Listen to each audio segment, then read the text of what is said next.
friends and South Americans and Africans and all sorts of people, friends I've picked up along the way in these trouble spots. And they've gone through it. Well, I just put it through AI. I just signed up for a month on AI.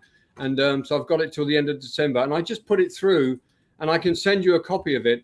And it's on the McCarthy plan. If you just go to mccarthyplan.com, that's where you'll see my vision and my 25-point plan. I put it through AI, and they gave it 9.5 out of 10. Interesting. And it's pretty good. And it's all about love, truth, and better ideas for the sake of all nations of the world. So let's not be, it's great to spend 5% of our time, going down rabbit holes and studying on what's going on. But we really need to just think about solutions for the sake of all nations of the world. And that's where I'm at. I spent a lot of time hearing people screaming and watching people dying, children and adults. But it's the air beneath my wings. I'm not traumatized by this stuff. It's like, what are we doing to prevent this? And to understand what is a nation and how best do we preserve it, strengthen it, and defend it, not only for the sake of itself, but for all nations of the world. And if you really want to get a taste, a real reality check, then I suggest you read the book Blip by Christopher Clugston. That's B-L-I-P, Bravo, Lima, India, Papa. Blip by Christopher Clugston. Read that book. That's the direction of travel. That's what the central banks know. And that's it. But let's focus on the love. Let's focus on the truth. Let's focus on the better ideas for the sake of all nations. There's a lot to look forward to. And this is just a period. But, nature wins in the end. And nationalism is natural law. And there's, so that's it, really. Michael, thank you very much, Michael. Very interesting. Great call. I really appreciate it, mate. I'd like to have you back again sometime. Maybe we could talk about some more of your theory. Michael, I'm going to let you go because I've got other people waiting again. Thank you, brother. Have a great Christmas. Quick thing, how do I get hold of you? You'd have to do it through the YouTube system. If you go onto the contact part, you can get to me via that, yeah? No worries. Check out mccarthyplan.com and I'll send you the AI all the best. AI critique of it, yeah. Thank you, mate. All the best. Let's have a little look. Right. George has disappeared. Craig, you're up next. Craig, good evening, mate. Paul. How you doing? I've been up before. New Haven. Yeah, I remember, mate. How you doing? Yeah, I thought I'd say hello. Come say hello to you. I haven't seen you for a while. Not far from my spiritual home there. Yes, I used to live in the old Hove, centre of Hove, Portland Road area. How's the weather in New Haven this evening? I wouldn't know. I don't go out. Oh, right. So you're stuck indoors. As it happens, my wife is about 1.5 miles from where you are now. So all right. She's not far at all. She's gone back home to see her parents and one of my daughters. So, she's not far from you, mate, tonight. She said it was all right. She said the weather's been quite nice today back at home. I think she went into Eastbourne, actually. Used to live there? No, I think my wife's got... Oh, you used to live in Eastbourne? Yeah, I used to live in Hampden Park. Okay, yeah. It's gone downhill, though, isn't it, I think? Well, I lived down there in a pub on the corner at Mountfield Road. Just 1 second, mate. Richard is just trying to come on as well. So, hello, Richard. Yeah, Richard's just sent me a message. So, Richard, if you're watching, look, the link is in the chat, brother. Would love to have you on. By the way, Richard, when you get on, I'm going to tell you off, and I'll tell you when you get on. I've got to tell my wife off later. Don't worry about it. She's been mean to me today. Why is that? Oh, she was telling me how much she fancied you and that. Oh, don't embarrass me. Don't embarrass me. I'll tell you what, listen, I'm better on screen than I am in real life, trust me. I better go, Paul. Let the other people on. Yeah, all the best to you, Craig. Have a lovely Christmas, mate. Take care, Paul. You too, mate. Happy New Year as well. And you, brother, and you. Let me just remove the people that have already been on. We have got the Patriotic Christian up next. How you doing, mate? Hello, how are you? Oh, good, mate. Good to see you. You always got a nice smile on your face. What's going on, brother? So there was a little protest that I went to today to show my face, give some support. Where was that? So yeah, Cheltenham. Okay. Very small one, but went over there. Just been focusing on the channel, really. Good. Yeah. How's it going? 13 away from 1K. Good, So, good. Well, give your channel a shout out right now, and let's get some people over there subscribing for you. yeah, so it's the Patriotic Christian UK. So I've just been making short films at the moment, but I have been working on these podcasts. So I've got a couple of interviews coming up with an upcoming YouTuber. He wants to be the Joe Rogan of the UK. As he said, his name is Codex Martin Brennan. He's a very good guy, and he's a full-time YouTuber now. He's left his job, everything. So he's really going in for it. So he's had like 21.5 million views in the past month, and he's only just started. So he's getting somewhere. So I got an interview with him, and it's just I was just watching the Unite the Kingdom Carol concert just now. I've just finished it, and wow, what an amazing day! Did you watch it? Oh, mate, it was lovely. I'll tell you what, I've got to be honest with you. I was sitting there watching it, and I wish I could have been there. And then when that little girl spoke, that was it. I was gone. Yeah. It got me. You know, that was it. I'm sitting there with tears rolling down my cheeks.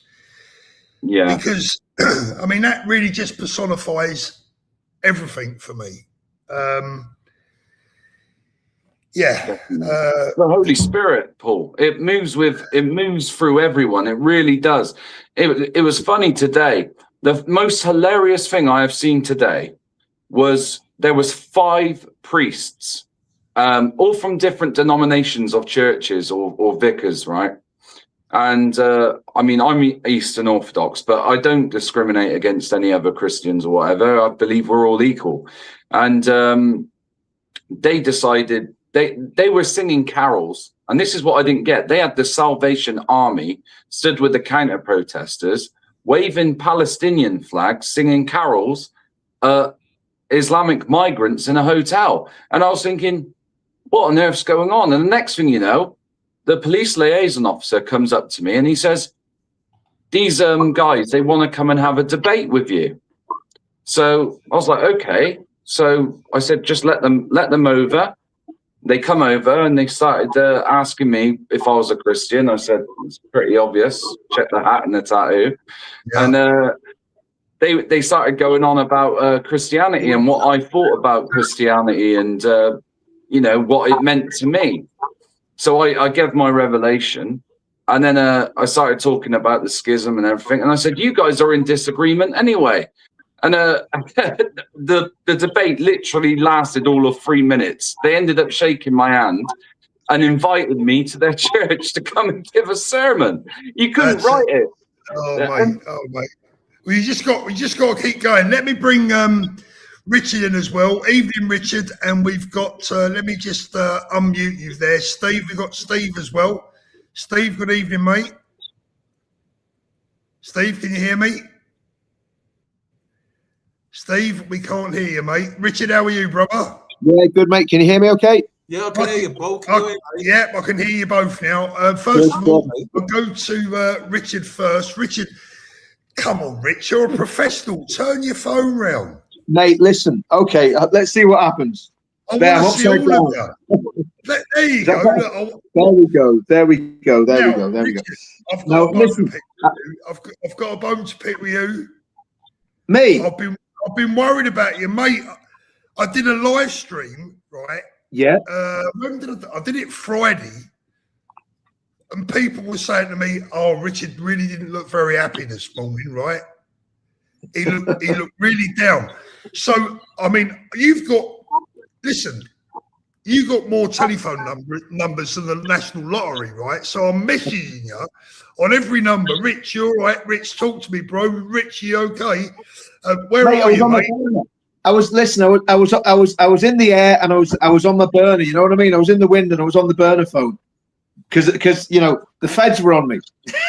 Are you home already? Am I what? Are you home already? No, I mean my friend Ian. I'm in his house tonight. Say hello to Ian for me. Say hello to Ian. Yeah, Ian's gone to bed. He needs his beauty sleep. Oh, right, okay. Let me bring Steve in. Steve, how you doing, mate? Steve, can you hear me? Hello, Steve. Earth to Steve. Steve, can you hear me? Hello, Paul. Can you hear me? We can hear you now, mate. How are you? I can hear you. Yeah, good. Can you hear me? Yeah, this is going to be a good one. Yes, I can hear you. Good man, mate. Yeah, good man. We can hear you well. How are you doing? You all right? Well, look, I'm getting an awful lot of echo here and lag. Yeah, I'll tell you what it is, Steve. I think you got to adjust your settings, May I mate. say What? that, Richard, you were very loud. Right, Steve, what I'm going to have to do, sorry, mate, I'm going to have to remove you, Steve, unfortunately, but I'll try and bring you back in a minute. Have a little look at some of your settings, and hopefully we can bring you back in. Let's bring in a caller who hasn't put on his camera and he's calling himself Immigrant. Let's have a little listen to what he's got to say. Good evening. What would you like to say? How are you? Hello, my brother. Can you hear me now? We can hear you, mate. Yep, I can hear you. I don't like the racism I see in your videos. You don't like the racism, yeah? Tell me which racism that is then.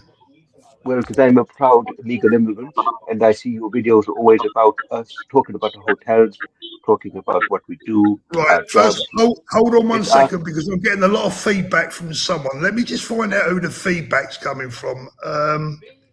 Okay. Yeah, the feedback is coming from you. So have you got this on your TV as well as talking to me? Wait there, brother. Maybe it's right. Can you hear me better now? You've got to turn down the volume so that I can't hear myself bouncing back. Sorry, brother. I'm not very good with technology. No, can you hear me? That's good. That's better. Right, okay, now brother. start from the beginning. You don't like the racism you see on this channel. Is that what you said? That's right. That's right, my friend. Yes. Okay, so do you want to point out which racism that you've seen and heard? I've seen it all, brother. I've seen all of your racism videos, and it's not really nice talking about. You can't just say that without telling me what racism that you've seen and heard. Your whole message is about bringing us down, and making us feel bad because we're legal immigrants. That's what you're trying to do. That's absolute nonsense. You're trying to get people on your side to bring us down. So, create some. Can I come in? Yes. Sorry, did you say you're an illegal immigrant? Yes, brother. No, he said legal. You're an illegal or legal. Are you legal or illegal? Illegal, brother. You're illegal. Okay. So beer in the first place. Can I just put something to you, my friend?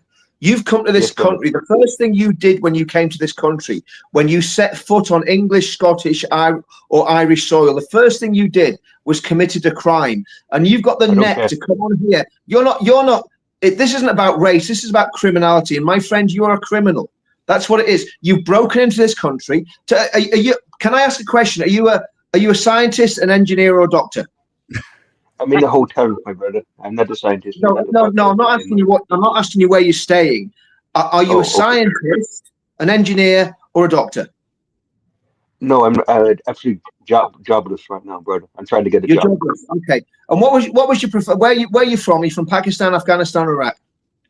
I'm not going to say where I'm from, brother. I think it's pretty obvious where I'm from, but I'm not. No, sorry. I know why you're not saying where you're from because you threw your passport overboard when you're on the dinghy.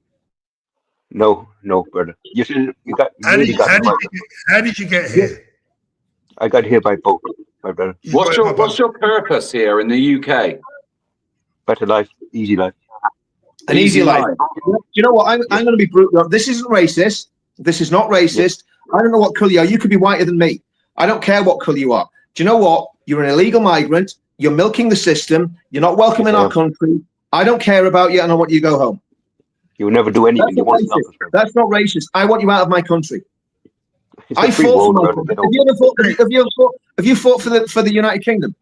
Have you fought for the country? No, well, I have. No, I don't want you. I want you gone. Would you fight for the United Kingdom if you were asked? Boys, hold on, boys. I want to hear what this fella's got to say. Look, to be fair, he's called in. I want to hear what he's got to say, right? So, first of all, why did you come to the UK? Just for a better life, basically. Because I know that I'll get everything. I know when I get there, I get everything given to me. So you get everything for free. That's why you came into the UK.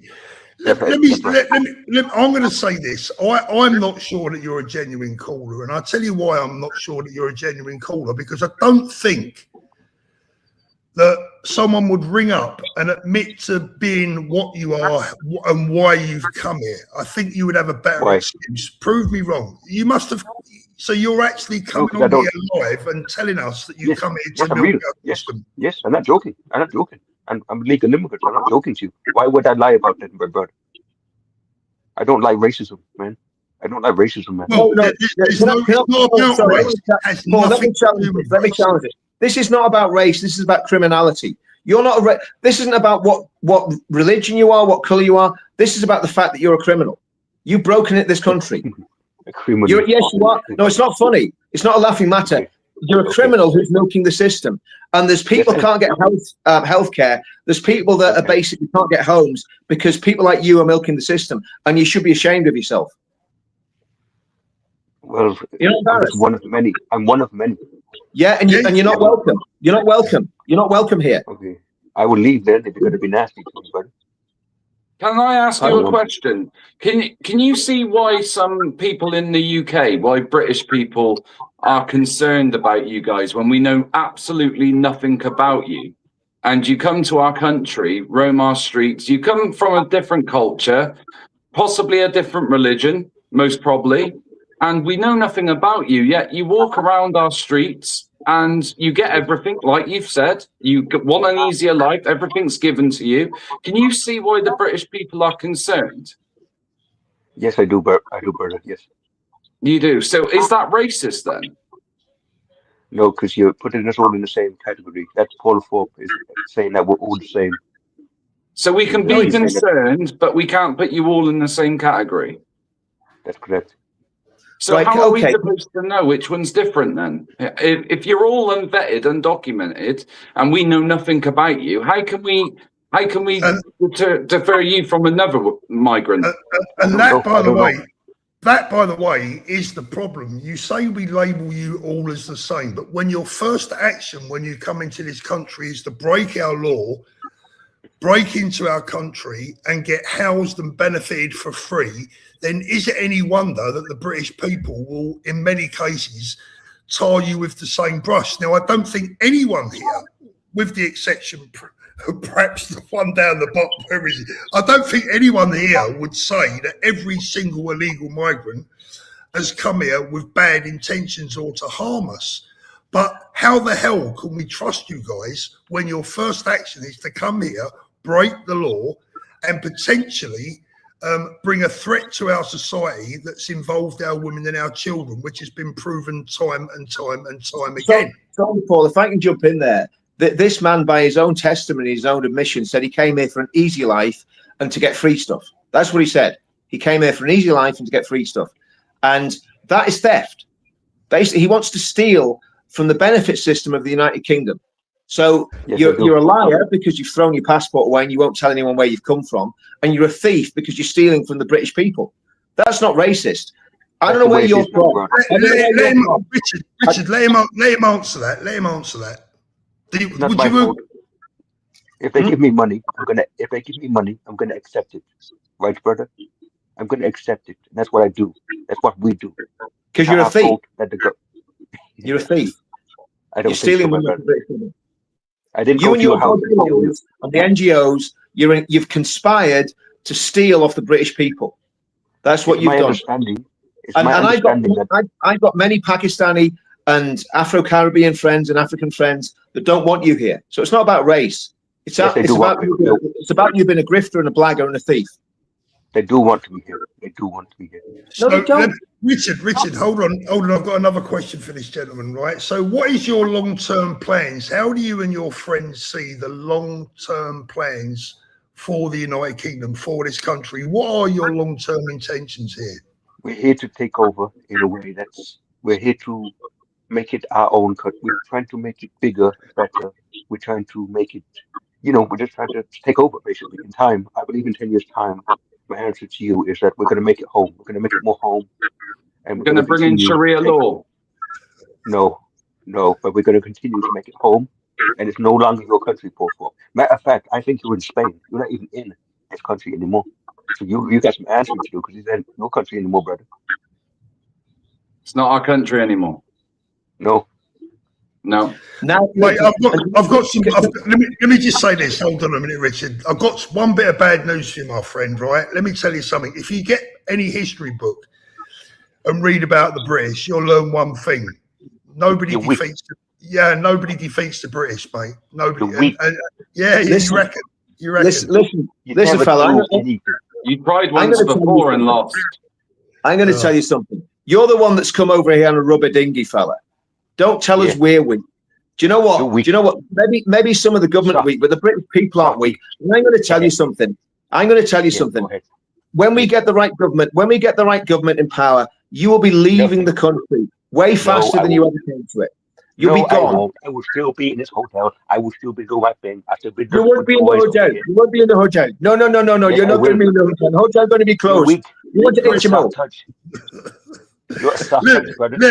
Let me tell you, right, I'm getting rid of him, but I've got to tell you, right, whoever that was, right, let me just tell you. He did an Oscar. He wants an Oscar. That wasn't a migrant. That was just some nutcase. I'll tell you what, mate. Paul, how much do you pay Showhub to do that? Oh, mate, that was funny. Let's bring Philip in. Philip, good evening, mate. How you doing? What did you make of that? It's got to be a fake, surely. That is the biggest false flag attack since. Sorry, are you getting feedback there? No, I'm all right, mate. A little tiny. It was transparently transparently a false flag attack. I wouldn't put any stock into it. Yeah, no. It was Nick Lowes from Hope Not Hate. I've got to tell you, right? It's good for the views, though. I mean, the views went crazy. So well done, whoever it was. Come back, immigrant. Come back another time. But want you back on. Why did he write his name as immigrant as well? That was. Did he spell it properly as well? Yeah, it's spelt right. Yeah. Well done. Hope Not Hate. Well, great expose. You did a really good job with that rocket scientist, that engineer, or that doctor. I'm not sure which one he was. You know the funny thing, I've got to tell you. I was going to say, I'll tell you the one that was getting to me. It wasn't the migrant that was worrying me. It was Richard. Mate, I was sharpening the knives. I was going to break up some weapons caches for that fella. Do you know what, Richard? At one stage, he was getting I could see you getting hotter and hotter and hotter. I thought, I'm going to have to mute Richard in a minute, Right, let's bring Philip in because he's been waiting there for ages. Philip, how you doing, mate? Good evening.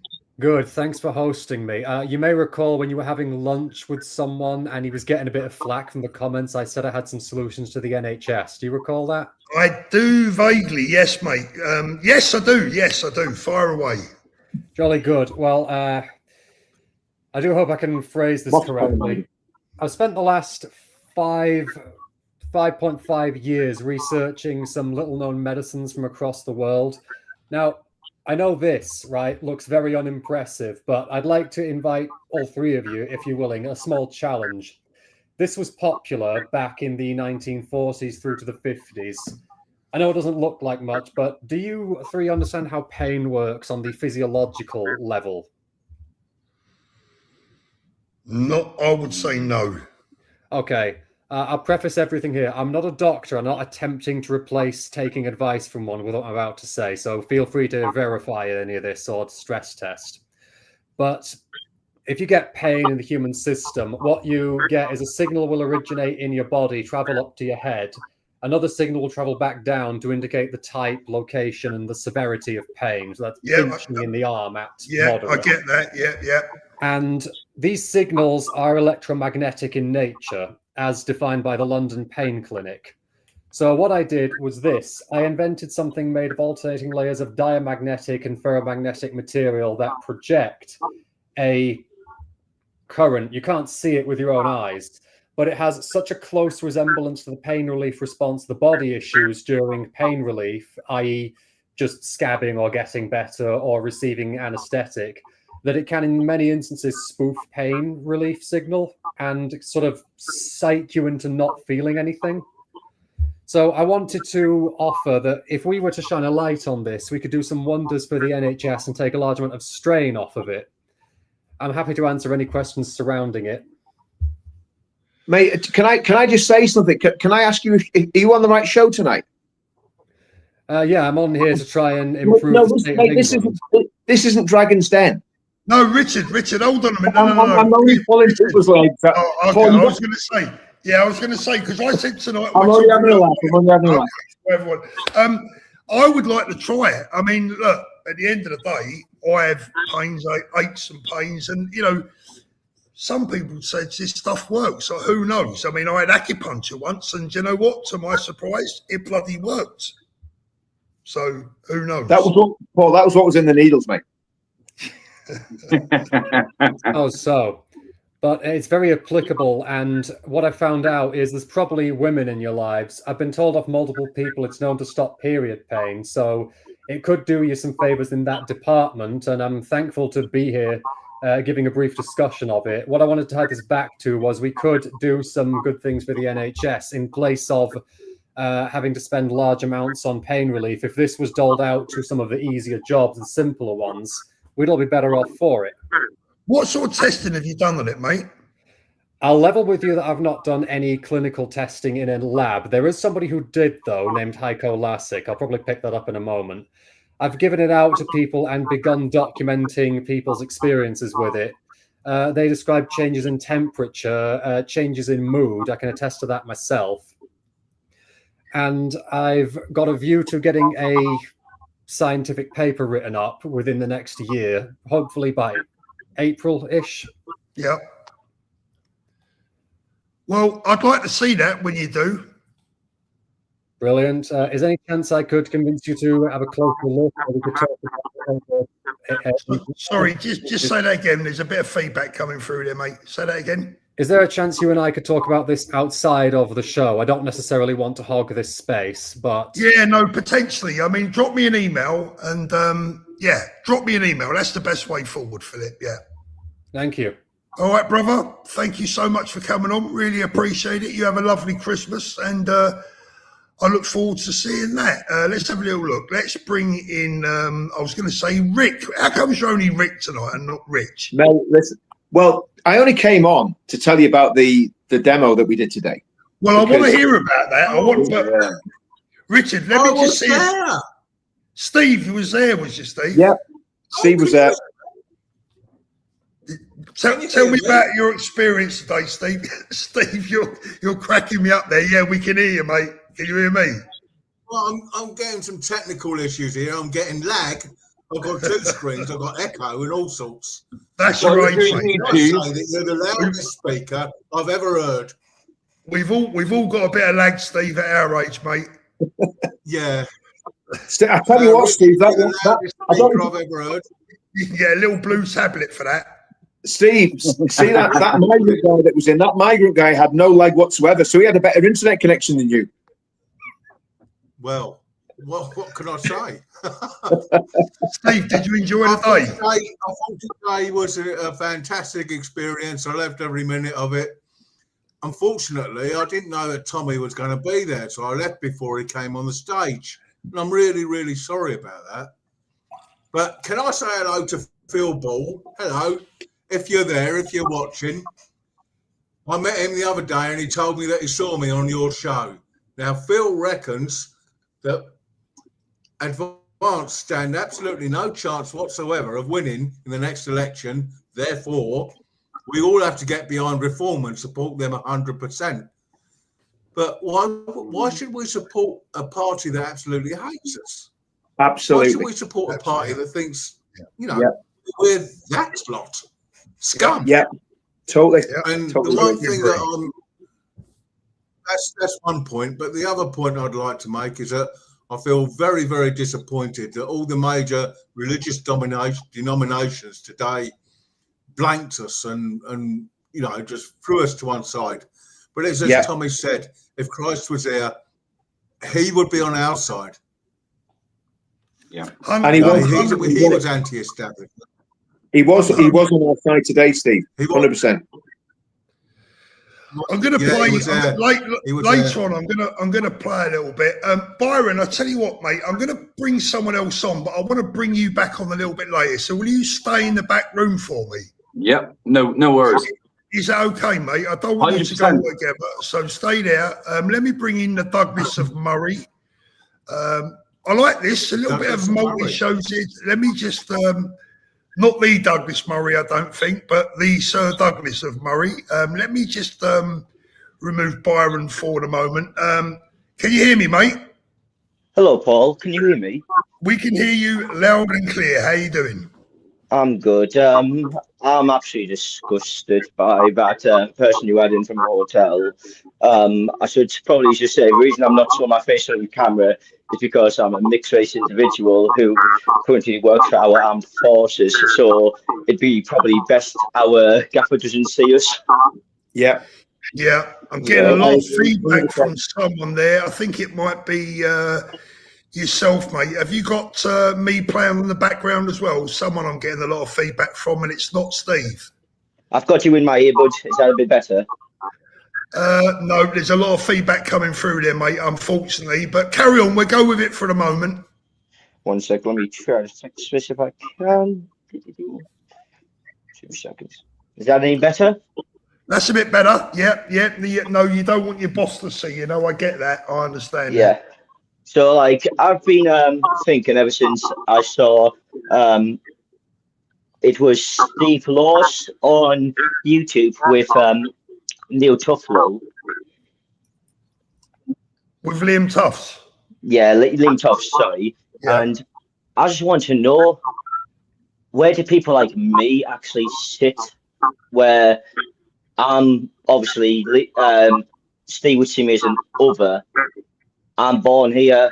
I've got English blood in my veins. I will literally die for this country and our flag. Well, in that case, let me tell you straight away, from my viewpoint, you're our brother. Very welcome. I'm just sick of what they are doing. Listen, they are dividing Steve Laws. so many people. Yep, Steve Laws is a vile racist ethno-nat. He's a disgusting individual. He is a proper racist, and he's just as unwelcome as the hotel dweller, in my opinion. And Liam did a good job of exposing him, because anyone that saw, because I spoke to Liam about this personally, about the Steve Laws interview, and he said, look, he says, what he did was shone light on what Steve Laws and the ethno-nats believe, and it was absolutely abhorrent and disgusting, and most British people would reject it outright. And in fact, on this, the lefties stand closer to Steve Laws than anybody else does, because they believe in identity politics and splitting people down, whatever race you are, whatever creed you are, whatever sexuality you are. That's what the left do. And that's what Steve Laws does. So they're both two sides of the same coin. Let me say this. A minute ago, you said you would fight and die for this country. That makes you our brother. And your colour does not matter one Absolutely. bit. Honestly, lads, you keep doing the great work you're doing. Absolutely. Can't thank you more than enough. Have a Merry Christmas. And if anyone wants to put up your Christmas trees, not season greetings trees. God bless you, mate. And don't ever wonder. Please don't ever wonder where you fit in here. You fit in with us. Thank you very much. Have a very Merry Christmas. And you, brother. Yeah, you too, brother. God bless you. Well done serving as well. Well done. Yeah, thank you, mate. God bless you. Take care. Well, powerful one, that one, powerful. Blitzer, how you doing? Hi, Paul. Hi, Richie. Hi, everyone. Hi, mate. How you doing, mate? You all right? I'm not in the best of health the last month or so. Yeah, sorry to hear that. Yeah, I'm not sure whether it's fatigue or something underlying, but I haven't been the same since I got back from a brief holiday in London back in August. Well, you catch anything in London these days. What's on your mind, mate? Well, I just caught the end of that exchange of views with your anonymous guest.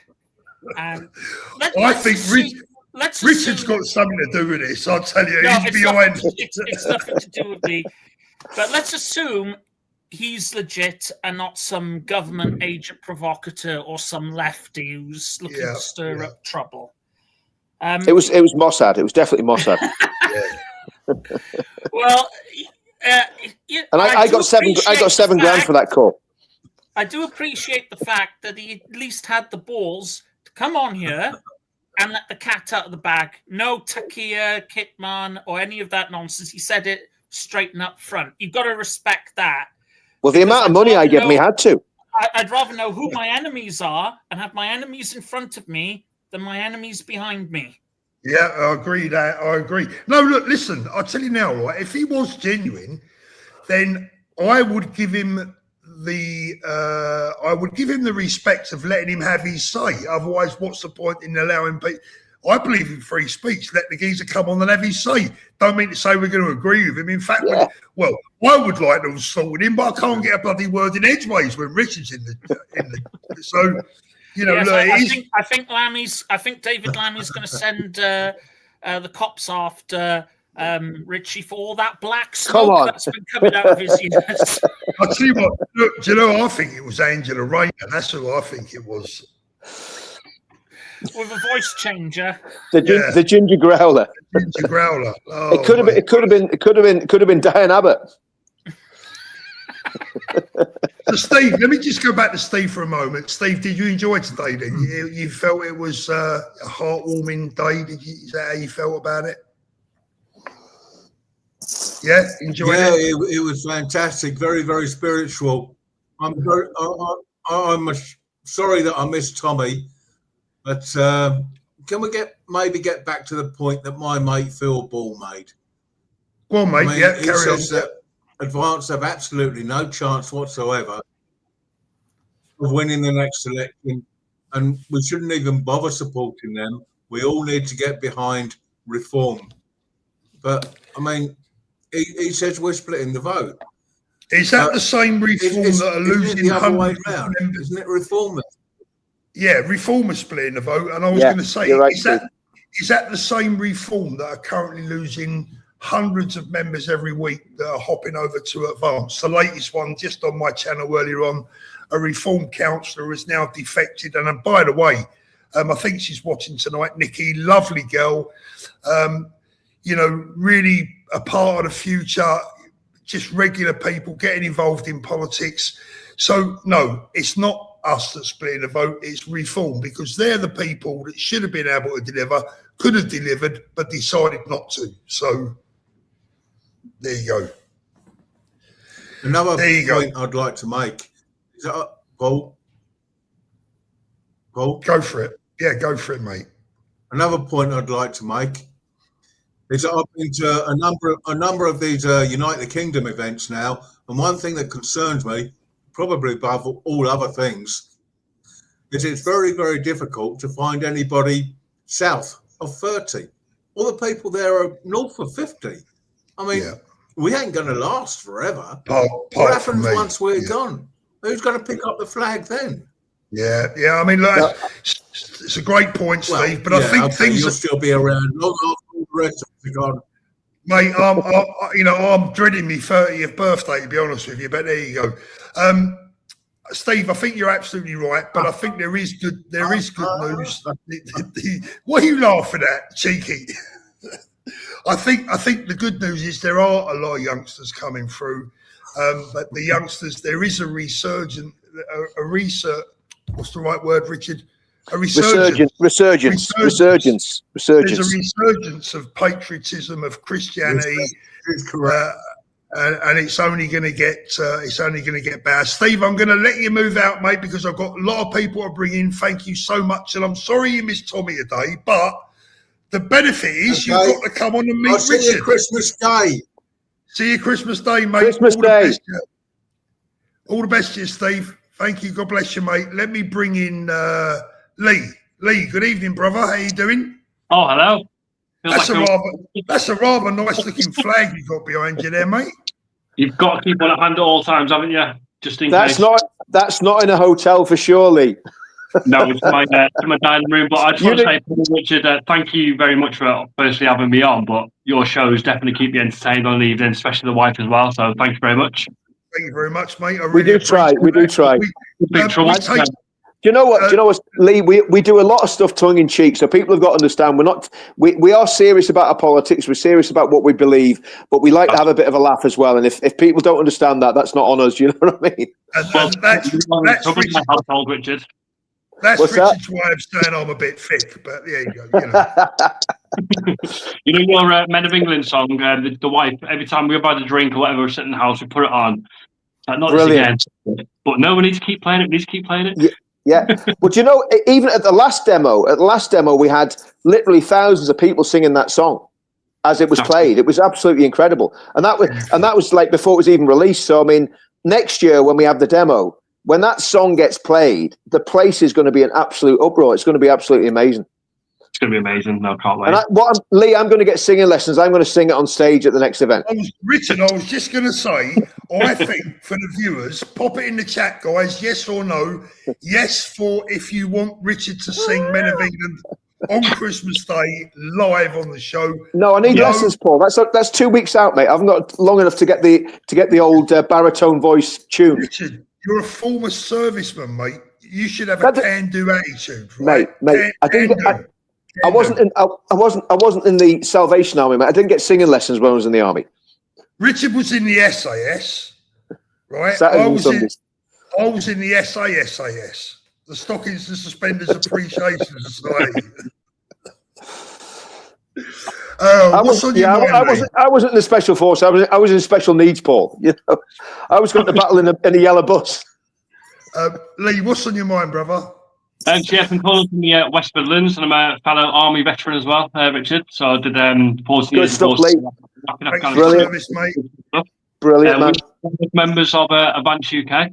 The guys about everybody who supports Advance UK 50s and upwards, that's wrong. I'm in my 30s.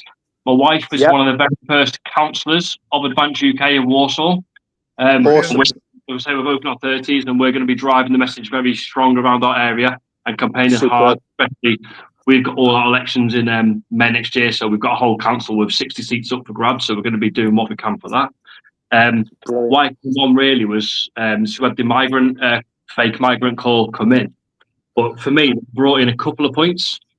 So, firstly, we've never really heard of a voice of anybody from the illegal migration point of view come on and explain the reasons why they're here. It'd be good to sort of work or hear their point of view, like why have they come to our country? Why are they doing what they're doing? And then we can have debates going down that route of like, you know, we can maybe see it from their point of view. They might have genuine reasons, not genuine reasons, but we don't really hear any of the stories. So it was actually quite, although it was a fake call, it also highlighted its ruffle and feathers as well. So things that we're doing. Lee? Sorry to cut across. I'm not sure it was a fake call, Lee, to be brutally honest with you. I think some of these people exactly. Some of these people have enough of a brass neck to actually phone in and just pull our chain. You know, it's hubris. But the thing with hubris, it's always followed by nemesis. Yeah. I tell you what I will say. The thing that put me off was his English was too good. Yeah. For me. Well, if he was a doctor, an engineer, or a scientist, then his English would be good. Yeah. And you know the score on that one. Let me read a couple of supers out. Jackie Lee, thank you very much. Put the link up, Paul. The link has been in. Thank you so much, Jackie. Cyberstorm 117, thank you. Did you see any of the eSpeaks Freely coverage of the digital ID protest today? I personally have not. No. Because I've been out with Danny from Spain all day. I've got to tell you, Danny's on the up. Send Beverly, thank you, Beverly. Sending my love to you, Danny, and Animal Lover. Yeah, Animal Lover. If you're in the show tonight, we are all with you. Phil, thank you. Hello, Shouty Man. You are amazing today. is obviously referring to you, Richard. There's only one shouty well man. Could well be. It could well be. David, well, Phil, good seeing you today, mate. David Lund, too easy in it. Treason. Thank you, mate. Jackie Lee again. Ask him how long he has been here. I'm running a bit behind with these chats. Jackie again. This bloke ain't real, fake caller. I agree, Jackie. I think he was a wrong one. Sydney, please donate this to the legend Richard is. Please donate this to the legend Richard is. Legend, that reads, Richard, not legend. Thank you very much, Sydney. I will do. Minus tax, less VAT, less my percentage. He gets about £1.30. No, I have to pay Paul for that tenner. I have to pay Paul £1.50. Sheila Miller, thank you, Sheila. Paul, I'm sure that immigrant was that fake cop I put in on an accent. I'll tell you what, Sheila, he can come on anytime. He's great for the algorithm. This is the whole point. It's fantastic.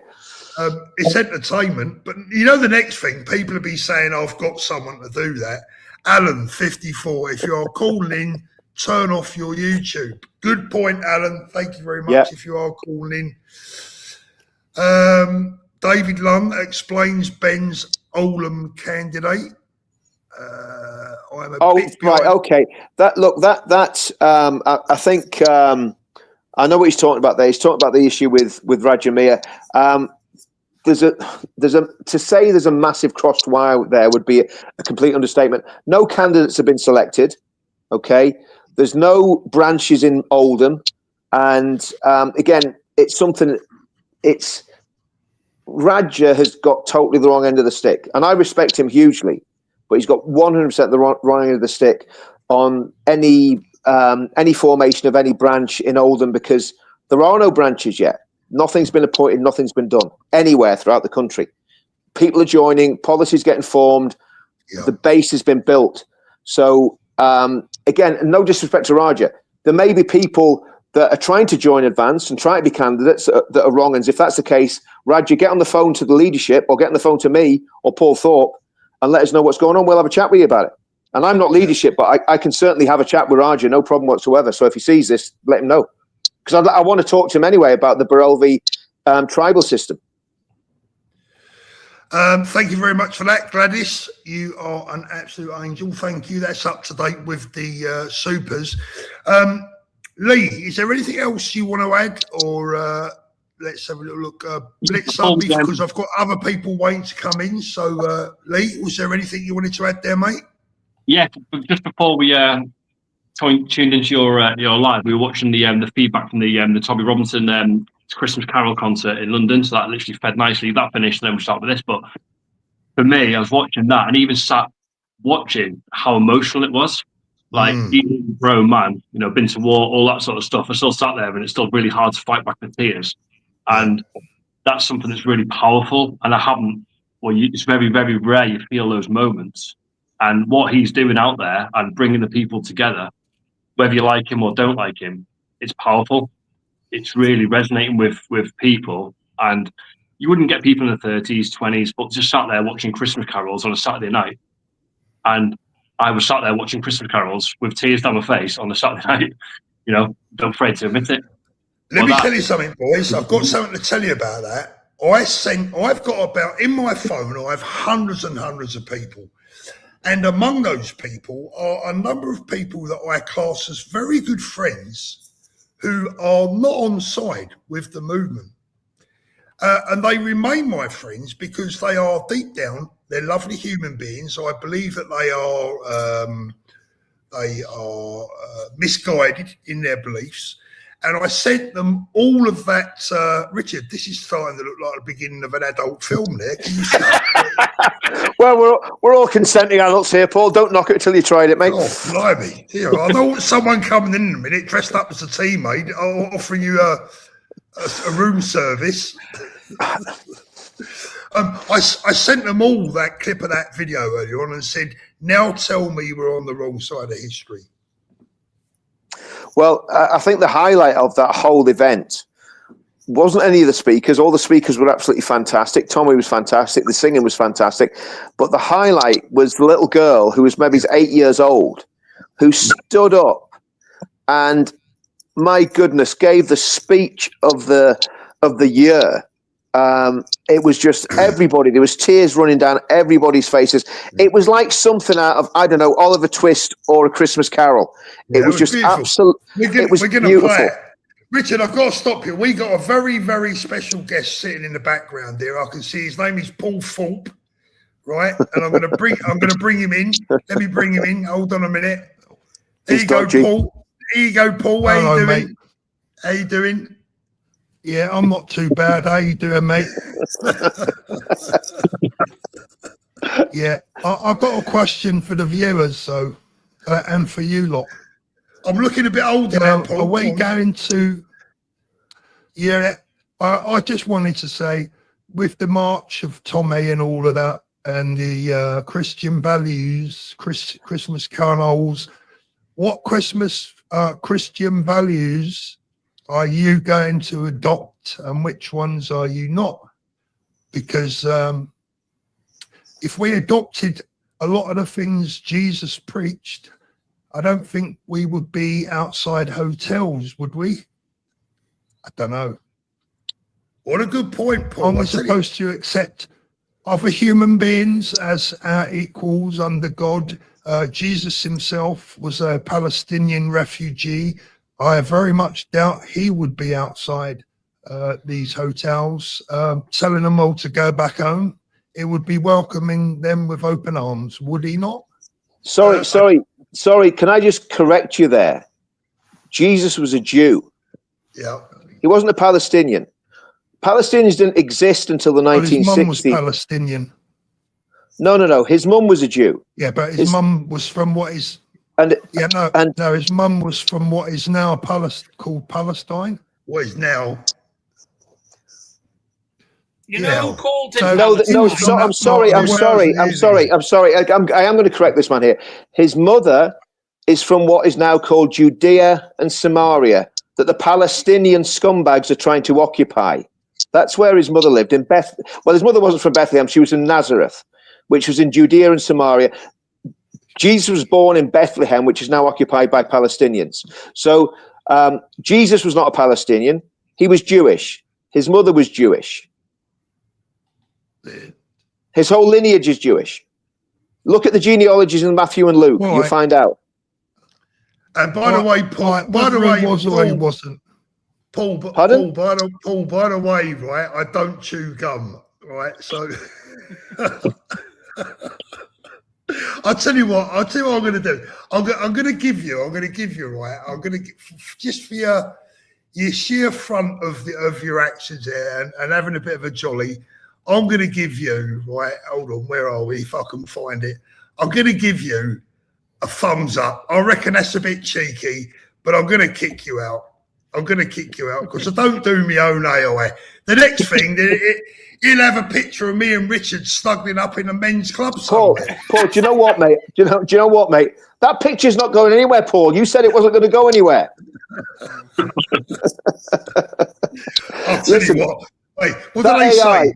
That AI made you look 10 years younger. I thought I looked bloody awful. I thought you looked great in that AI, mate. You look 10 years younger. Oh, dear. I tell you what, do you know the amount of people I've got to troll you tonight, Paul? It's off the chart. Oh, I'll tell you what, though, Richard, it's not done with viewing figures too bad. By the way, guys, can you please give me a thumbs up? There's been like 2,000 people watching, and I don't even know how many thumbs up I've got. I got moaned at yesterday for being a grifter for asking people to subscribe to the channel. Now, I don't know about you, Richard, but the last time I looked, you don't get paid for subscribers, right? No, dear. Not at all. What are they like? Right, boys, I'm going to let you two go because I want to bring in some new guests who have been sitting there waiting patiently. Paul, these guests, thank you. Now, Lee's been great and the other guy's been great, but these other guests are traumatising me, mate. That Paul Thorpe zombie was scary, man. Yeah, that was a Paul Thorpe zombie. I'm going to have nightmares about that. Do you know the bit that annoyed me was he was chewing gum, cheeky git. Guys, thank you so much. You've been absolute superstars. Brilliant having you on. Thank you for coming on. All the best to you, mate. Have a great Christmas. Love to your wife and your family. Really, God bless, man. Keep up the good work and thank you for your service. Let's have a little look. We've got Be Kind, who is coming in without a here we camera go. on. So here we go. Buckle up, Be Kind. buckle up, Paul. Can you hear me?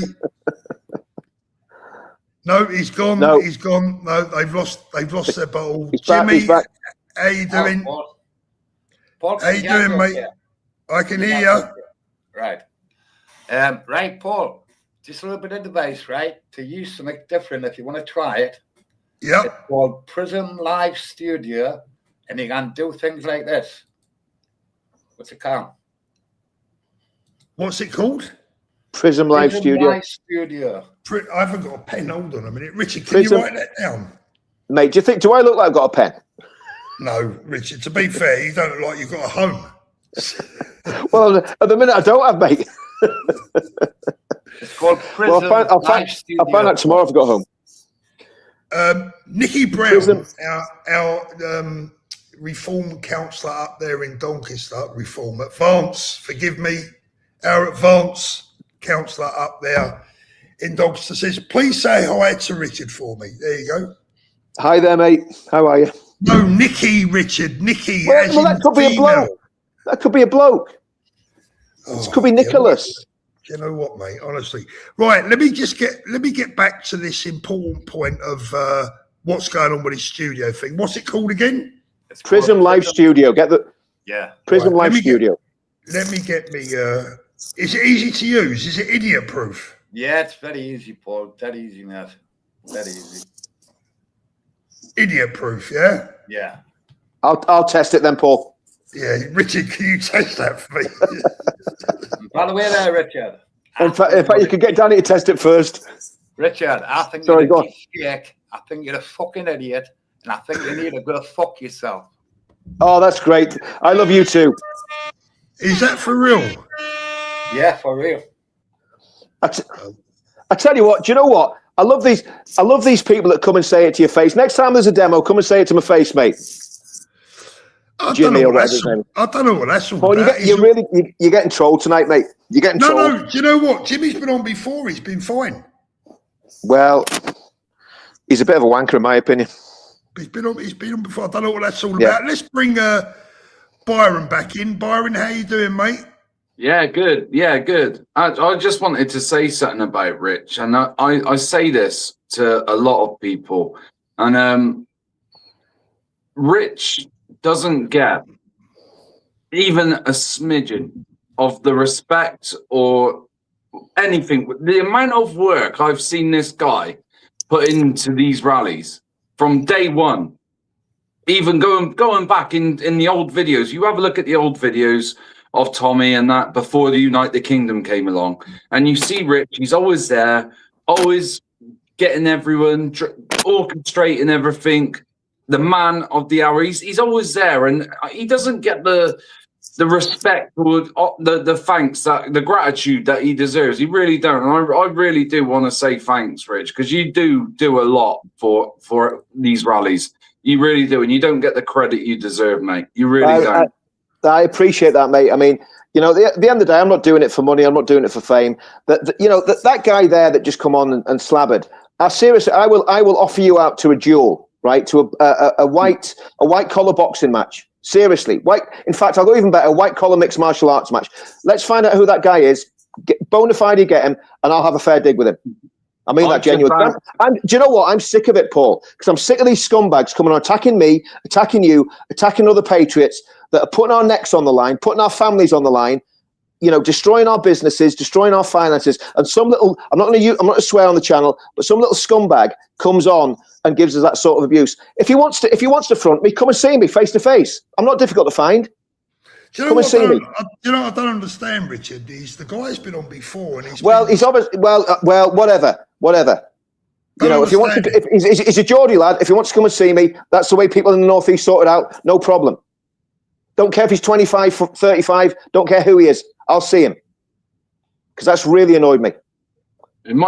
I reckon it was something probably to do with the politics. Maybe. Well, I don't care. He's probably either a goose stepper or a lefty. I don't care. I'm not interested. I'm sick of it. You know, sick of these people that have no idea who I am and what I've done. You know, just gobshiting themselves. No, Byron's absolutely right. I mean, you know, look, I think of all the people within the movement that I've been close to since I became, it has been Richard, and no one does more or has done. I mean, Richard, I'd go as far as saying this: Richard has saved lives. Oh, without a doubt, without a doubt. On more than one occasion, saved lives, and you know, a lot of people owe him a debt of gratitude, which, as you said, you know, isn't always, you know, necessarily forthcoming. But look, the people that matter know. That's the bottom line. The people that matter. Yeah, know. exactly. The people that matter know. That's for sure. By the way, I'm going to say something now, right? And I'm not going to mention who, but there was buckets went round today, right, for Tommy's event, and there's been a lot of scumbags have been making all sorts of accusations about the buckets. Now, I haven't been told to say this, I haven't been prompted, but I know for a fact that all the money that went from those buckets is going to go to a survivor of the grooming gangs. I know that for a fact, right? And I'm not going to say who the person is. I'm not going to say what the circumstances are. But so when people are attacking Tommy, because they attack me, they attack Tommy, they've attacked Paul Thorpe, they've attacked everybody that's trying to push the agenda forward, right? And, you know, that's happening, right? I know that's happening, okay? And I think it's absolutely despicable, these scumbags. And we all know who they are, that have been nibbling at us, attacking Tommy, attacking me, attacking everybody around Tommy, attacking Paul, attacking good, hard-working patriots that have got a plan and know what they're doing.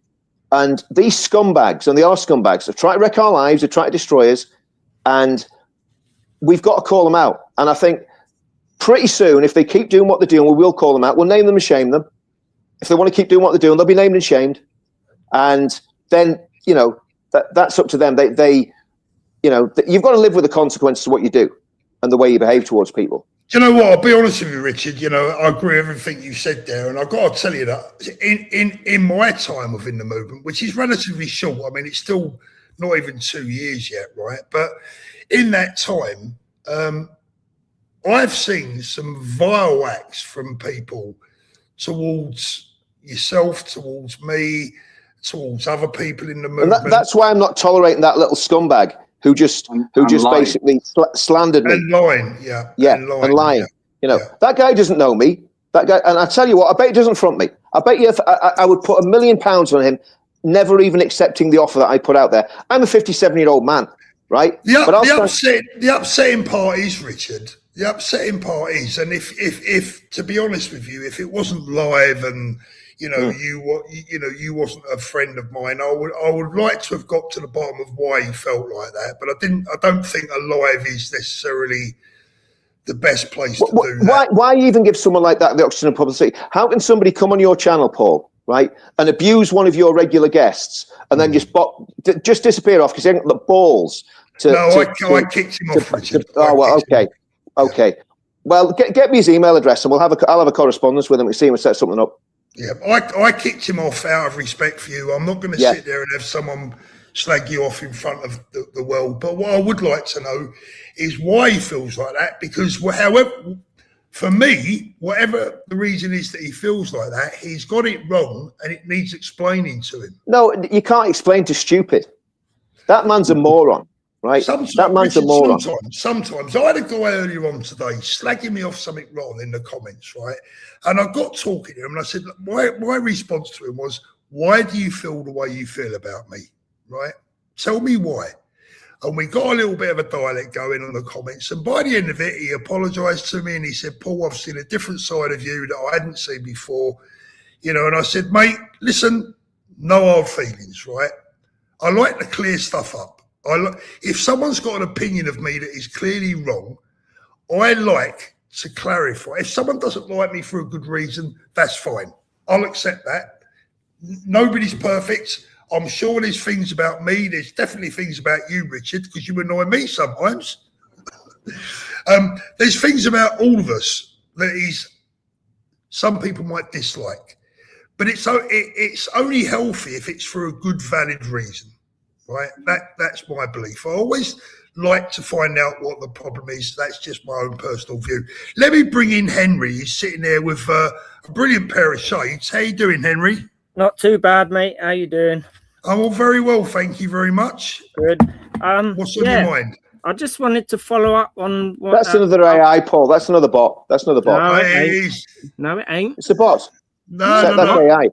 Rich, wait, hold up. So I wanted to follow up on what that last bloke said. Here you go, Paul. So Jesus was a refugee, though, wasn't he? And so, like, I just want to read out a few things. It's only 5. That's definitely an AI-generated image. That's not a real person. If someone wants to come on and be a real person, that is fine. But we are not going to get into AI. Okay? How are they doing this? Because I've never seen. I thought that Paul Thorpe guy. I genuinely did think for a second that there must have been a guy that looked like you and sounded like you. That's why you called him Paul Thorpe. I thought he was a genuine person who you knew. No. You know, I could see what it was. I thought it was someone going to come in and have a laugh and a joke, but you know, I ain't got my glasses on, mate. But I think. Look, I think the bottom line is, Paul. I'm going to shoot off now because I'm in pretty bad form. But the bottom line is, you know, I came on here to tell you about the event that we're at, right? Yes, please do, Rick. Well, I mean, because of all those idiots, you know, to be honest with you. You know, it's really annoying that you're wasting time with people like that because they're absolute waste of spaces. Do you know what I mean? And they shouldn't have the oxygen of publicity. They don't deserve to be on your show. You've got a great show, Paul. They don't deserve to be on it. You need to find some way of vetting them because they're just total wrong-uns. You know, absolutely. Yeah. Absolutely you know wrong-uns. what? Going down the line, Richard, we may well have to do that. You know that there needs to be. You need to either put a delay on it, Paul, or something, because you know what they'll do. They're trying to provoke a reaction, right? Now I've been up since about 5 this morning or something. Got down to the demo probably about 10:30, 11 o'clock. Been on the ground till probably 7 o'clock tonight, sorting all sorts of things out. And the disrespect those people showed to you and to me. Now we're nobody. I'm not trying to say we deserve respect. But if I was going to go on someone's show, Paul, I would go as myself because I never hide my face. I never sit in a shaded studio like a coward. And you know, if I was going to go and front those people, you know, the left or whatever, I would do it. But these people that are coming on and taking liberties, they don't deserve to be on your channel. And they might get a few extra clicks, but they devalue it. Yeah, no, they'll soon be gone, Richard. As soon as I suss them out, they're gone. But the event was absolutely fantastic. And, you know, Christ was lifted up. It was a great celebration of Christianity. Tommy was so emotional about the whole thing. Absolutely blew him away. And he was very straight. Tommy got on the stage. He says, look, I'm a sinner. He says, I know what I am, as we all did, right? Mm-hmm. And he says, I've got struggles. He says, but you know what? I'm a Christian and I'm doing my best to follow Christ, right? I'm paraphrasing. That's not exact, but it's pretty much what he said, right? When he stood up and spoke. Everybody else that gave testimony said exactly the same things. So the music and you had to be there. Byron, you were there, mate. You can see that the spirit was there. I wasn't able to go today, but I was able to see just from the video, the spirit was there. The Holy Spirit was with you. Exactly. It was absolutely fantastic. And, you know, there wasn't one arrest. The atmosphere there was 3 demos there today. In fact, 4. There was a Palestinian one. There was one with the lefties. There was one with the ID people. And then there was the carol service. And I've never seen anything like that event. It was, Tommy said it. Tommy summed it up. He said it was beautiful. A beautiful event. There was no ag between anyone. Yeah, it was good, wasn't it? Superb. I totally agree with you, Richard. And you know what? The cheek of that fella, he's riled me up, mate. Do you know what? You, Paul, Danny, and all that, you know, you are the most genuinest people that I know, honestly. You know what? And he's bad mouth. I'll get in the ring with a fella any day. Literally, I really would. Me too. Because I'm not a young man anymore, but I tell you what. Yeah. And I bet he's never put a pair of boxing gloves on his life or ever stood toe to toe with anyone. You know. See at the end when that girl said what she said, right? With Tommy and that, and I swear to God, I had tears rolling down my face. I couldn't hold them in. Yeah. It was so beautiful. Yeah. It was, Everyone did. It was amazing. Richard, good evening, Linford, by the way. Richard, have you got 5 minutes? I want to play that clip from today. Please do, please do. And then we'll talk about it. Because what I want to do, Paul, we had a beautiful day, and these scumbags that's come on and they've riled me up, right? And I was in really good form. That's why I came on tonight, because I wanted to tell you about what happened. And those people have kind of put a bit of a doubt on it. So play that wee girl. Don't let that happen, Richard. Let's have a little look at this. So I'm just going to go and make a quick cup up. Well, watch this. And betrayed by the church and away from Christianity. As I knew the Quran and I knew Islam, and I didn't know the Bible and I didn't know Christianity. But as I started understanding the Bible and the pastor done lessons with me for the life of Jesus, I understood that Jesus would have stood against the establishment. He would have stood with the sinner. He would have stood, and I'll be honest, I found it hard to even betray myself or say I'm a Christian, because I know I live a life of sin. But then I realised that Jesus stood with the sinners.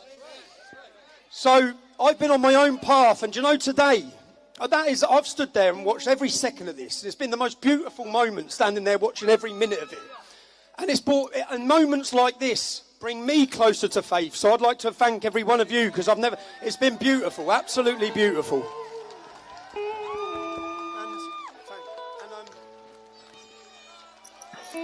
And I say, why? People say, why are we here today? We're here to celebrate the birth of Jesus Christ. And every one of us, including myself, need to ask what that means to us. What does it mean that Jesus lived for us? He died for us. He rose again. And every one of us, I struggle. I struggle again just because I live a life of sin, and I struggle with it. But then I realise we all do.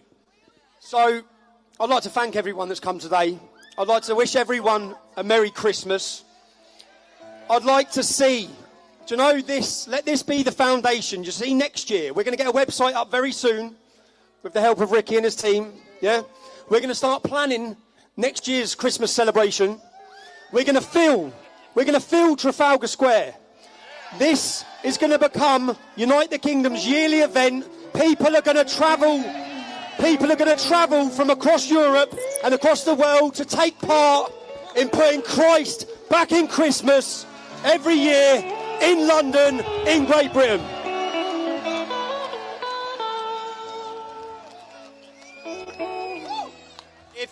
I think only standing here today, I know many of you are watching this at home. You have to be here to feel what has happened. Something great is happening. And I've seen it at each one of our Unite the Kingdom events, as I saw the cross start playing prevalence, as I saw Jesus is King. And I felt something happening, and I felt it again today in this moment. This moment will live with me. I'm going to remember it forever. So it's been beautiful. I thank everyone that's come. And just, if you're one of the people, do you know, this wasn't free. This cost money. This wouldn't have happened without the people who supported this at home. I want to thank the people that made this possible today. You made it possible. We didn't make it possible. And again, just, girls, you were unbelievable, man. You've got a very proud mum there. I stood there watching her look up at you. Yeah, everyone. And do you know, for Speaker's Corner Bob, because do you know, as I was pushed away from Christianity, and then I saw Bob, and then I saw, and do you know, I saw Bob, and as I watched him, I felt it, and in every one of these preachers today, you can feel it, you can feel the belief, you can feel the passion, you can feel something. And as I watched Bob's masculine Christianity, I thought, now I'm listening. I think Bob, you probably opened so many eyes. But yeah, just to everyone today, this has been a beautiful moment, man. So God bless everyone. God bless you all.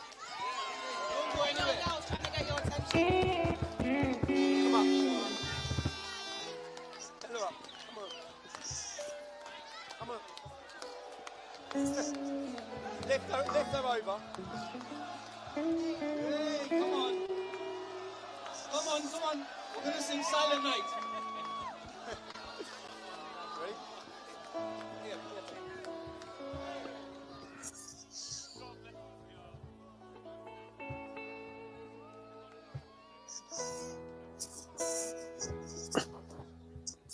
We're going to sing this one together. Silent Night. Start, take the lead. Silent night, holy night, all is calm, all is bright, round yon virgin mother and child, holy infant, so tender and mild, sleep in heavenly peace, sleep in heavenly peace. Silent night, holy night, shepherds quake at the sight, glory stream from heaven afar, heavenly hosts sing hallelujah. Christ the Savior is born. Christ the Savior is born.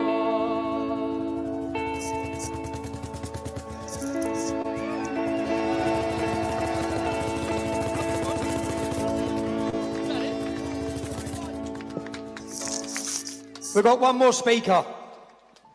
Hello all. I would like to say Merry, Merry Christmas.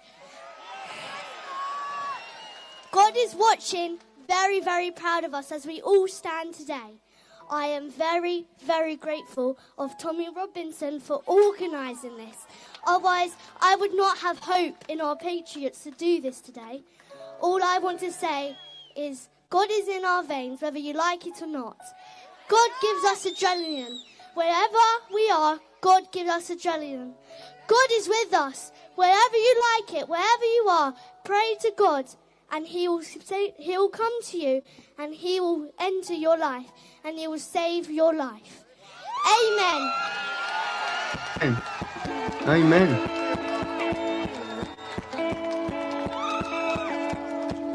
The Bible says that the Lord will put His word in the mouth of babes. That was amazing. So one more time, we want to say thank you to Tommy and the team and everyone. Let's put our hands together for putting this together.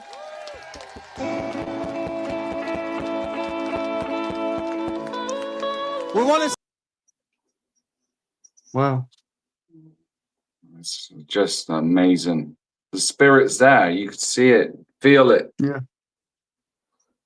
You know, I literally had hairs standing up listening to that again on my body. It's just, you can't not feel that passion and that intensity that's there. You know, it was just beautiful. It was just so heartfelt. And to hear those words from Tommy as well. Yeah. What come out of his mouth, just you would never think you would see that, and you'd never see that on GB News or any other news channel. And to see him say and profess, or his claim, or to profess his faith in Christ, that is just beautiful. And I think everyone's been waiting for that. Paul knows, you know, if it wasn't for Tommy, you know, I probably wouldn't be here and I wouldn't have the connection that I have with Jesus. Let me tell you that without going into detail, you know, and Paul knows what I'm talking about, you know, because Tommy really, really helped me, you know, to connect not only with myself, but to connect with Jesus, you know, and that connection is unbreakable. You know, it really is. Once to establish it, it is. I remember June the 1st, the first ever Unite the Kingdom rally, on my previous YouTube channel before it got removed. And it was filled with comments because Bob from Speaker's Corner was on the stage. And it's the first time any Christian preacher had come on the stage at a patriotic event. And he proclaimed Christ is King. And the comments, I had this one guy I'll never forget. He said, I come all the way from Glasgow to attend London's event. Wow. He said, and I've been an atheist. And he said, but when that bloke from Speaker's Corner, Bob, came on, he said, I felt something. He said, I don't know what it was, but I felt something. And he said, I can really say I've come home and I'm now a Christian. And when I typed in Christian and apologetics, your name come up, I've subscribed, and he come and he's telling me about it. And it's true. Tommy is literally like a modern day saint. And I genuinely believe in 30 to 40 years' time, there will be a statue of Tommy in London or somewhere. There will be, yeah. I reckon there will be a statue. He will be remembered, and he will go down in history. Only if we win, though, Byron. We've got to win. We've got to win. So we don't win. Let me bring Richard back in for a moment. Richard, I want to thank you as well for your efforts today. You know, you travelled all the way from Northern Ireland to be there. As always, you know, you are a stalwart. You are the backbone of this movement in many respects. I know that you are a Christian, Richard, you know, a practicing Christian. What did that mean to you today to see that? Because I thought probably of everything that's happened over the last few years, for me, that was one of the most powerful moments today. I think so, Paul. I think it was the best demo we've ever done. Even though the numbers weren't anywhere near what we had on the 13th of September, it was the best demo we've ever done because it wasn't about what people think we're about. It showed what we're really about, which is British culture, Christianity, love, peace. You know, that's why I was getting so annoyed with those people coming on and you know, and again, when you're tired, you can sometimes react a bit, you know, not the way you would normally react if you're fully, you know, fully energized. But it was just an amazing thing. I've never seen anything like it in my life. I've never, you know, like. That was at people got to remember where that was. That was the gates of Downing Street. Now I'm going to tell you something, right? I said to someone, I don't know whether I said it out loud or whether I just thought it to myself, but I said it today. I said, this is going to scare Downing Street way more than us putting 1 million people on the street. Because what that was a message of peace and love. How can anybody really fight against that? Because that showed what we're really about. They'll try, Richard. Richard, they will try. You know that. Well, I mean, we've already had those scumbags on tonight trying to dish it and dish us. Yeah. But I mean, the reality is they won't win that because if you saw the spirit that was present there and what that spirit represents, which is everything that's good, everything that's kind, everything that's loving. You know, the Spirit of God Himself. That's what was represented today in Whitehall, Downing Street. And that's what filled them all. And Tommy, who was filled with it, you could see it dripping out of him. He was crying. You know, it was an amazing day. It was, and look, it still had its challenges. There was still, there's always, you know, little niggles here and there. But on the whole, it was, you know, it was the most peaceful, just an incredible day, day. And just for the record, Richard, because I know that people get on your back. How much was you paid for today's event? Today's event cost me probably. Well, I gave a gift to a certain person that I knew was struggling, so including that and my flights, and obviously my friend who I stay with here is always very kindly puts me up, so that saves me some money. But it's probably cost me £500-600 quid. That's some grift you got going on there, Richard. Yeah, it's not. I'm not very good at it, am I? I'm not a very good grifter. You'll have to. Well, okay. Well, let me put that in context. Let me put that in context. Yeah, how to lose money being a patriot. Let me put that in context. My total earnings from I'll be straight. My total earnings from YouTube last month was £700, and I've spent £500 on that trip today. There you go. So just for all the warriors out there, Scooby-Doo says, I was there today and got to shake Richard's hand. I hope you washed it, by the way, when you got home. At last, as he was leaving with me, please pass this on. Sorry, Paul. Rich, I Paul's can't. a dreadful man. Rich, I can't resist it. I'm sorry. I'm going to tell you something, Paul. The people that hugged me and shook my hand, they will not be washing for at least a month. Yeah, they'll be treasuring. They'll be treasuring. They'll be treasuring that moment, Paul. Well, the good news is, Richard. Richard, I've heard there is a vaccine, so that's the good news. Jackie. Yeah, watching ITV. Watching ITV is the vaccine. Jackie has put in a joke. Here's one for Richard. Mickey Mouse goes to his solicitor. He said, "Mr. Mouse, you've got no grounds to divorce Minnie because she's got protruding teeth." Mickey said, "I didn't say she was."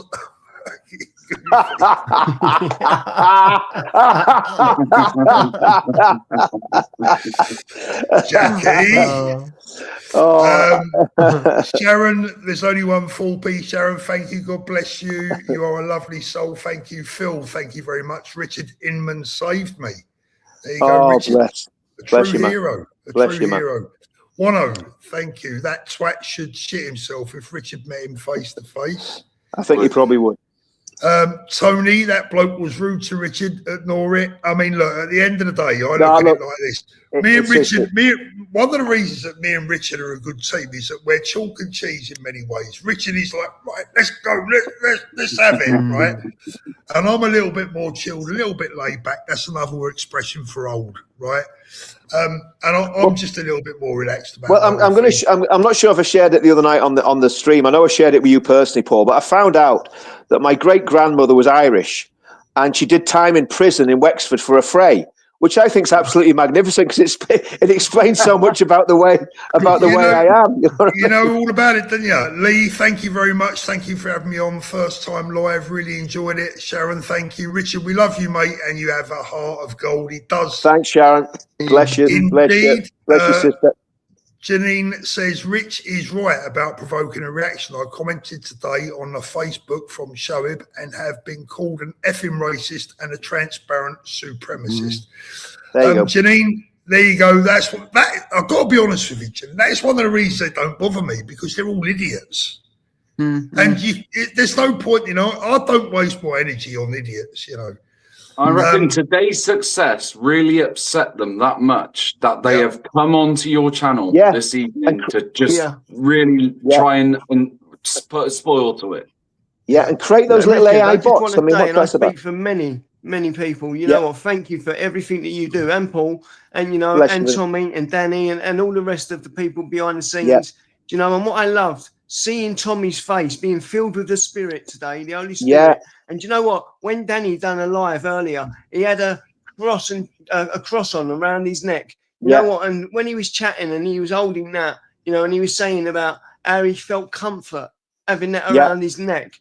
Do you know what? It's powerful. This is powerful. And there's a revival going on. There is. There's no doubt about that. Yeah. And I mean, we couldn't have talked about this 7 years ago when we first started. Yeah. And I mean, one of my big errors was I made a conscious decision not to talk about it. I think in hindsight, that was probably a mistake. But look, none of us are perfect. And the reality is, what this is about showing people that there's a different way to live and that Christianity is real and Christianity is true. And listen, it's like Tommy said it, we're all sinners. We're all sinners. Yeah. But if we're coming to Christ, we're going to be changed. We'll still be sinners, but we'll be different to what we were before, and we'll be sinners saved by grace. And that's what it's all about. And that's the message. It was just an amazing message today. And every single testimony was powerful. And if people reject that, that's up to them. People want to mock it and reject it. And that's completely up to them. But we are now in a position where Christianity becomes essential for everyone. David, have some well-earned rest, Richard. And Welsh lady says, don't take any notice of that Muppet, Richard. No, he got under my skin a bit. Welsh lady, listen, it's gone. I don't care about it. We'll just ignore it from now on. Just a pathetic. Sydney, there's another $5 for you, Rich. Rich, that's only 50p you owe me now. Thank you. I know, mate. I know. I'm nearly breaking. No, listen, I do appreciate that actually, but I'm nearly breaking even now, Paul. boy, I'm going to bring Linford and Byron. I'm going to bring some more guests in if you don't mind. No worries. Yeah, thank you, Paul. Thank you, Richard. For coming on. Always all the best, Linford. All the best. See you guys. God bless you both. God bless you both. All the best, mate. Have a good Christmas. Good seeing you guys. Let me bring in Ian. Ian, good evening. Hello there. How you doing? I'm okay. How are you? Very well, thank you. What's on your mind, my friend? So you enjoyed the Christian thing, yeah? We did, yeah. I thought it was very powerful. Very powerful indeed. Yeah. So yeah, I wanted to pick up on something That's that Henry. someone said earlier. 1 second, let me just mute About- this right there. Yeah, go on, carry on. Well, one of the previous guests was about to say stuff about Christian values. Mm-hmm. So I think they are love. Yeah. So love everyone, Jesus said, didn't he? It's about compassion, help people when they're suffering, mercy. Don't be thirsty to punish people, and remember to forgive them. But forgiveness is one of the biggest tenets of Christianity. Also, humility. Don't have a big ego, and stand up for the weak. Justice. Also, honesty and truth, and service to others. Christian life ain't about what you get; it's about who I can help. Yeah, and it's about peace and non-violence. And so I kind of agree with that geezer who was talking about, does Tommy and all of them people really have these values? Do they live by these values? Because I think not. Just why do you think not? Why do you think based not? on how they treat other demographics, particularly refugees and asylum seekers. Okay, and how's Tommy treated refugees and asylum seekers? By encouraging people to say send them back. He demonizes them, and so do all of these protesters outside the hotels. They also have false beliefs about they're all coming from countries where it's okay to have sex when you're 8. Sorry. Can I just? You've had a very good say there. You made your points very clearly. Yeah. Did you see the news last week about the 2 Afghan migrants that raped the 15-year-old girl in the park? Yes. Okay. Would she have been raped if they hadn't come in the country? Probably by those men. No, she wouldn't have been raped. So the other issue with this is, yes, absolutely, Jesus tells us to love our enemies. But how can you, as a state and as a society, love your enemies when your country's been degraded and destroyed by the left? I don't know what your political stance is, but by the left, by the Fabian Society, by people like Keir Starmer, and by the Tory governments who have systematically, since Margaret Thatcher, degraded everything about British industry. The coal mines were closed under Thatcher. You've got the Labour Party doing exactly the same thing with the green agenda. So the migrants are one part of the bigger problem. The problem is we're being governed by people that hate us. The people that run our country hate the British people.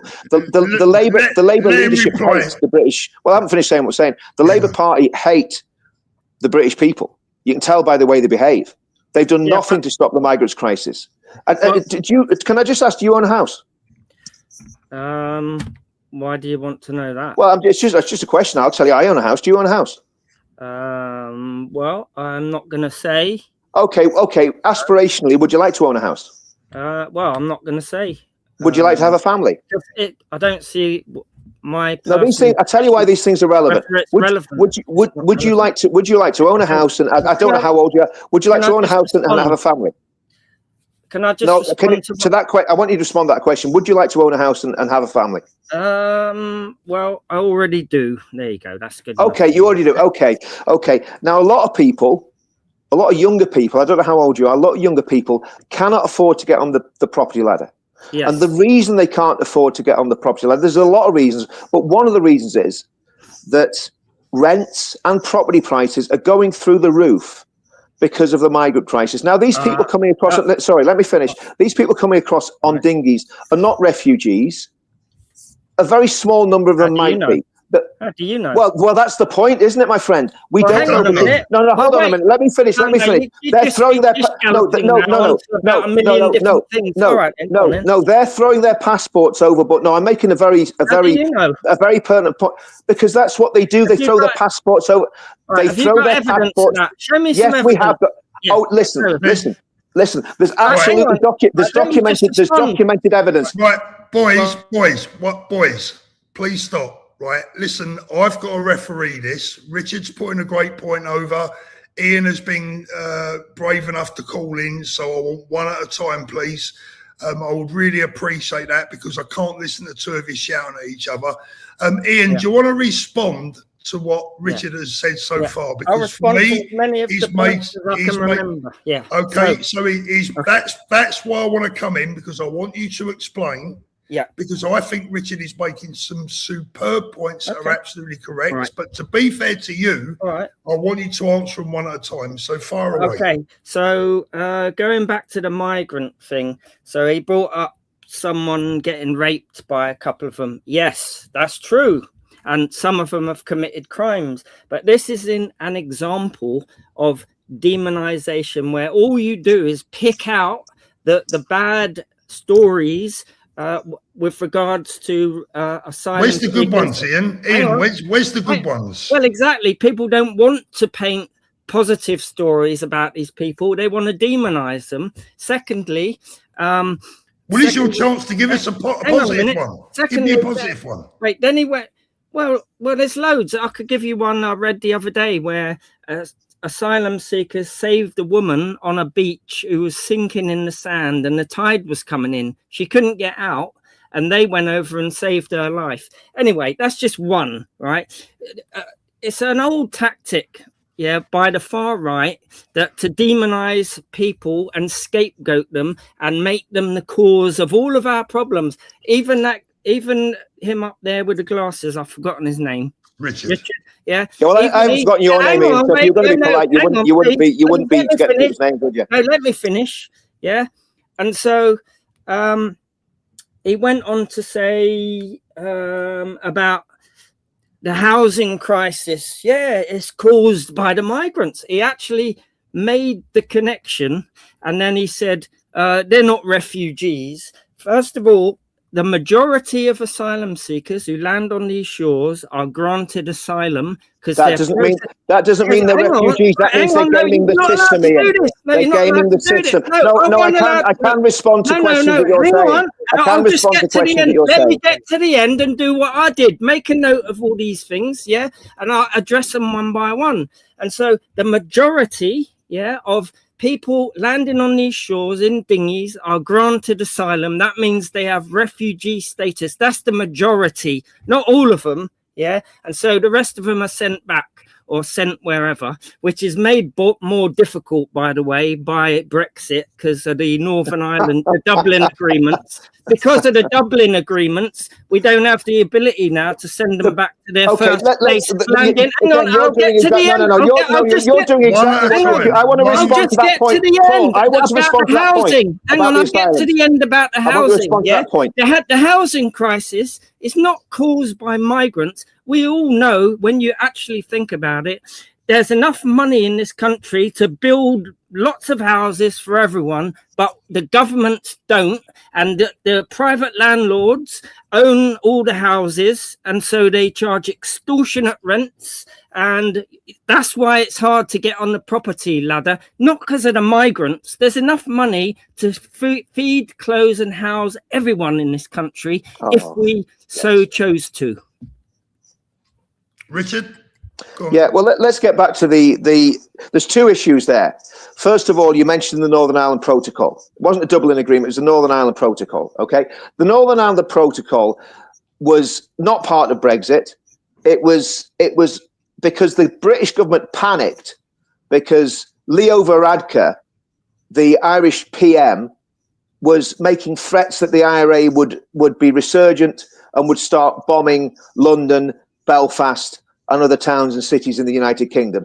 And the British government panicked, and that's why we got the Northern Ireland Protocol. The whole of the UK, including Northern Ireland, should have left the EU with Brexit. It was a complete pathetic reaction from Theresa May, followed up by Boris Johnson. So that's the first point. So that had nothing to do with Brexit. That had to do with the Tory government, the pathetic, weak Tory government, not actually implementing Brexit as it should have been. So that's the first point. The point on the asylum seekers, I think it's about 75% of these people are granted asylum or leave to remain. most of them should not be granted asylum. They have gamed the system. They've got very smart lawyers, immigration lawyers who are doing this. And I want to also challenge the fact that you're accusing us of being far right. I have personally stood toe to toe with far right thugs. Tommy Robinson has stood toe to toe. And I'm talking proper toe to toe, which you've probably never done. We've actually fought the far right, the real far right, the Nazis, the anti-Semites, the racists. So when you're making accusations against Tommy Robinson's movement, you don't know what you're talking about. I've known Tommy Robinson for 8 years. And if he was a racist, I wouldn't go within a million miles of him. There's not one racist person in our movement, in the leadership of our movement. They don't exist. Yes, there are racists out there, 100% there are racists out there. But saying that you don't want unregistered, unvetted, illegal migrants, and let's call them what they are, they're illegal. When they come to the country, you want to get legalistic about this and talk about asylum being granted. When they come to the country, they're coming here illegally. And because the asylum system is overwhelmed, as you would have seen if you watched the amazing podcast that Alison Pearson did with Winston Marshall, these people have been granted asylum because the system is completely overwhelmed. Now, I hope, I'm going to ask you a question, Ian, right? And this is a very serious question. Do you know any women or girls who have been raped by the rape gangs, the grooming gangs, or by Muslim men? Do you know any? No. Well, there you go. And that's where unfortunately, you lose your moral authority. Because I've sat with these girls for hour after hour after hour doing interviews. Please don't interrupt me. I didn't interrupt you. It is to do with asylum because it is to do with asylum because a very large number of Muslim men who have come into this country as asylum seekers have been involved in the grooming gangs, and that's a documented fact. I'm not going to produce the evidence now because I'm away from my computer, but if it was on my computer, I would show you that documentary evidence. Okay, and what you're doing, you're either being disingenuous or you're not doing your research. That's the only two options we've got here, Ian. Right, boys. Let me just stop you both for a minute because I want to come in here now. You've both had a good shout. Ian, I want to say first of all, I appreciate you coming on and having a conversation. It's very difficult to have a conversation with the left because most of the time they won't engage. Okay. I have a question for you, and it is this. Do you not think that the safety of our children and our women is important? Do you not think that there's a problem? Can you not see what's going on in front of our very eyes here? Of course it is, but I think you've got an inflated picture of these migrants, like there's a bigger number of them doing that than there actually is. But the statistics tell us that, Ian, this is not us, right? The government's own statistics that they're reluctant to give up, and we don't even see the truth. Even those statistics tell us. Can I just say, we don't keep Afghan migrants are three times more. Afghan migrants are three times more likely to carry out a sexual assault than indigenous Brits. There's That's no a fact. statistics that the government there are statistics. I am away from my. I've just told you, Ian. I am away from my computer. I will get the stats, and I'll publish those stats next week. Hang on, I've done my research. Wait, the government do not keep statistics on crimes based on ethnicity and refugee status. They don't do it. They don't do it. If you claim, These stats.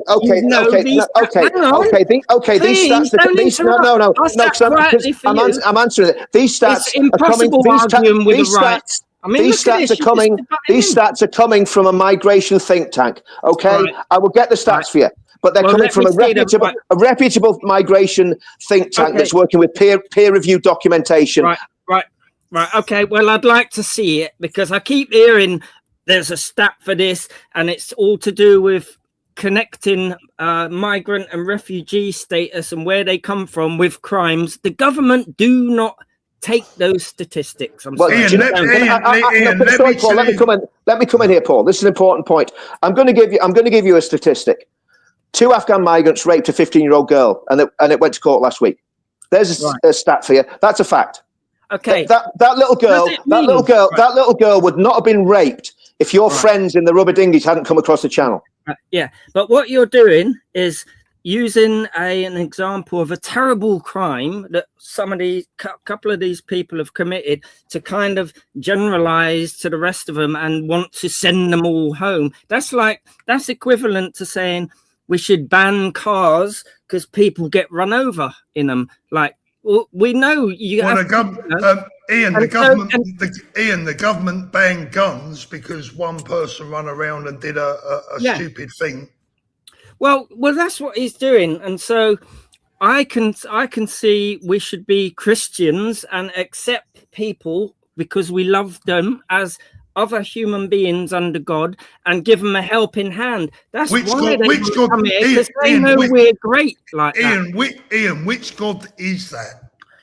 Well, the Christian God. I don't believe in God. What about the other? Oh, you don't believe in God? Well, yeah, okay. You don't believe. That's fair enough. I hold all the values that are considered Christian, and let me just get on to the point of me accusing you of being far right. Would you agree with this? Yeah. So, so somebody who promises, yeah, like Tommy, imagine he was a politician. Would you agree with this?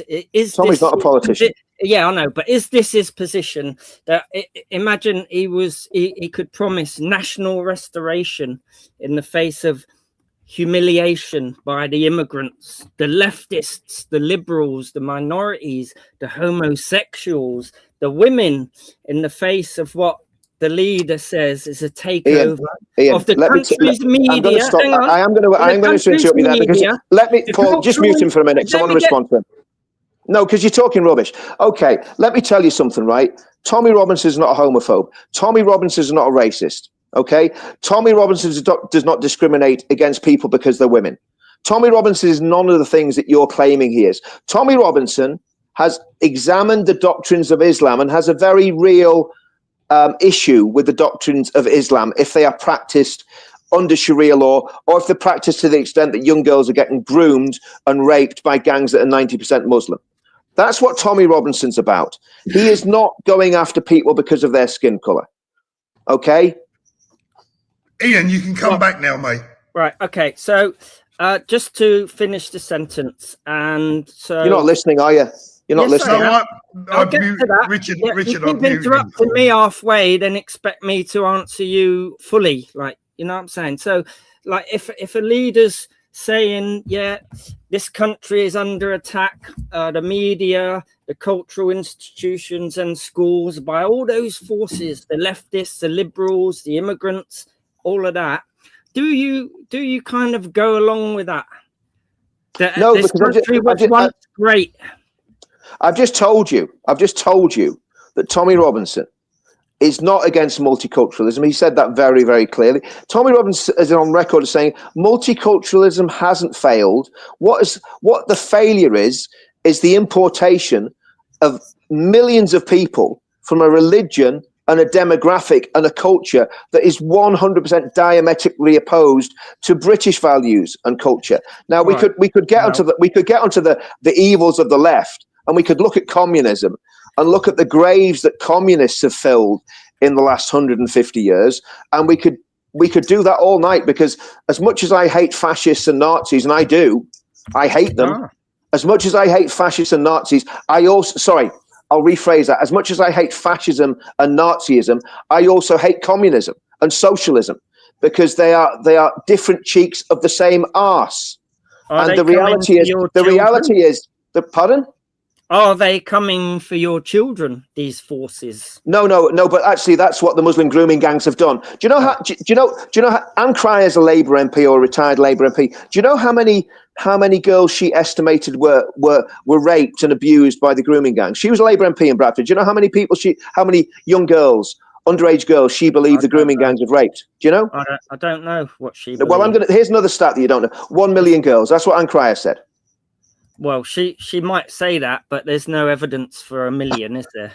Well, actually, if you did the research that we done, you'd find there is a lot of evidence that circumstantial evidence that there could be. Okay, there was 1,200. There was 1,200. Sorry, no, hold on. There was 1,200 girls raped. No, I'm not. There was 1,200 girls raped in Telford.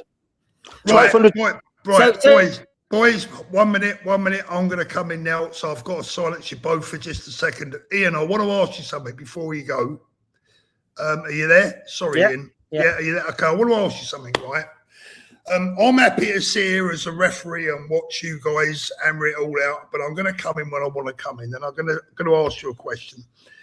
Do you honestly think, with your hand on your heart, now you said you're a family man, I take it you've probably got kids. I'm not going to ask you if you have, but I think you said you had. I'm going to ask you a question now, and I want you to answer this from the bottom of your heart, right? The people that you are protecting tonight and that you are standing up for, when the time comes, do you think they're going to show you, your family and your daughters the same compassion that you are showing them? Well, I haven't met a single Muslim who believes that it's okay to do things with little girls or do you know what, Ian? Do you know what, Ian? I've never met a Muslim Neither who have I. has Ian, love and compassion. Hang on, second. I've met them. I ain't met a single Muslim in Go to this Speaker's world Corner. who ain't just a nice person and goes by our laws and Ian, thinks it's Ian, I want to say to you this, right, is that, yes, I haven't met any Muslims. I haven't met anyone. I've never met a white guy that's come up to me and said, oh, I'm a nonce. Well, exactly. Right, but what you've only got to look at the evidence. You keep asking for evidence. The evidence. Only a small Ian, amount of evidence. hold on. You're not. It's not a smaller. Ian, you're not answering my question. Right. Do you think that these people will show you? Do you think radical Islam will show you and your family and your daughters the same compassion that you're displaying on here well, tonight? you're conflating moderate Muslims. Okay. And no, don't butt in again. You're conflating. I'll butt in when I want to, fella. Right, you're conflating the two, right? Normal, everyday Muslims who you encounter every day and radical Islam. There's radical Christianity. Yes, I agree. Here's the problem. Right, let me in here. Hang on, any extremism is bad, yeah? And so I just wanted to mention the thing about Tommy when he goes up to these places about the grooming gangs. If he really had children's interests at heart, he wouldn't only say, look, it's only the Pakistanis. He would bring up everything, all the people. You know why? Right, okay. Paul, I'm going to come in here because I have to come in here, okay? Let me come in. Still with those. Paul, let me come in here. Let me come in here.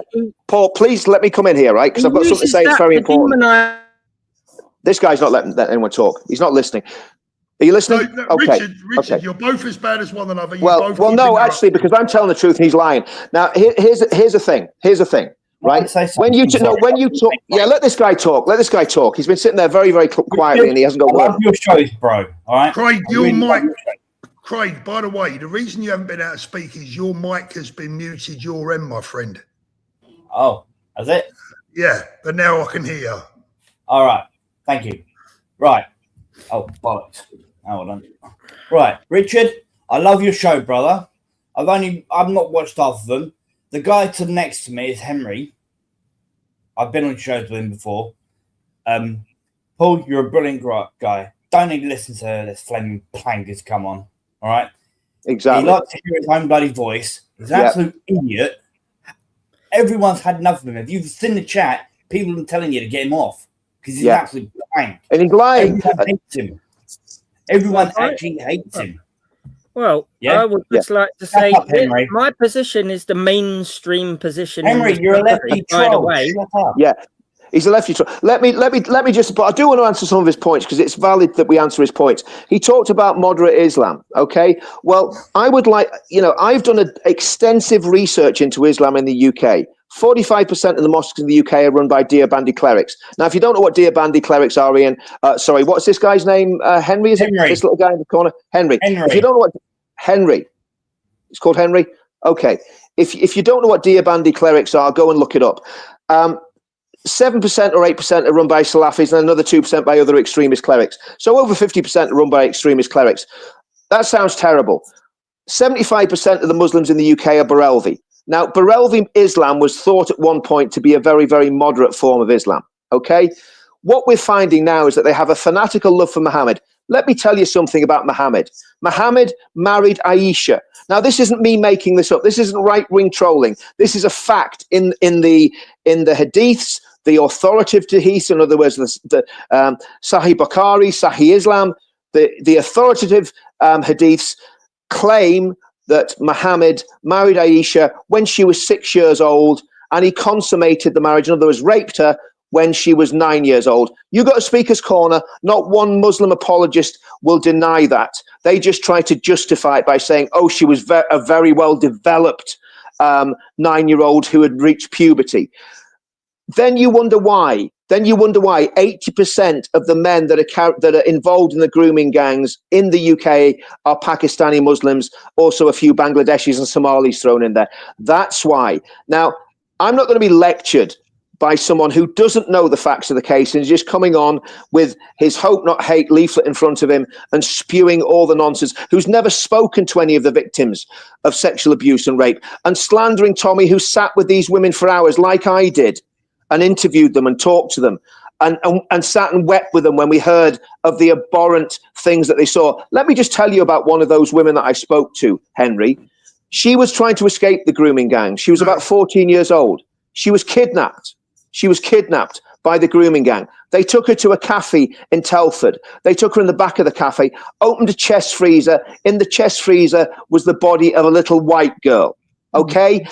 She panicked and didn't leave the grooming gang because she was terrified that was going to happen to her. So don't come and lecture me that you've met loads of nice Muslims. I get my hair cut by a nice Muslim once a month. He's a perfectly nice gentleman. I'm not for 1 minute suggesting that he's a rapist or a groomer, but the reality is the predominance of it in those communities is a threat to national security. It's a threat to our stability. It's a threat to community cohesion. And you, my friend, are facilitating it. I'm not going to interact with this guy anymore. In fact, I'm about out of here, but it's just beyond belief that people are still believing this nonsense, especially when even the British government are admitting that the vast majority of grooming gangs are Pakistani Muslims.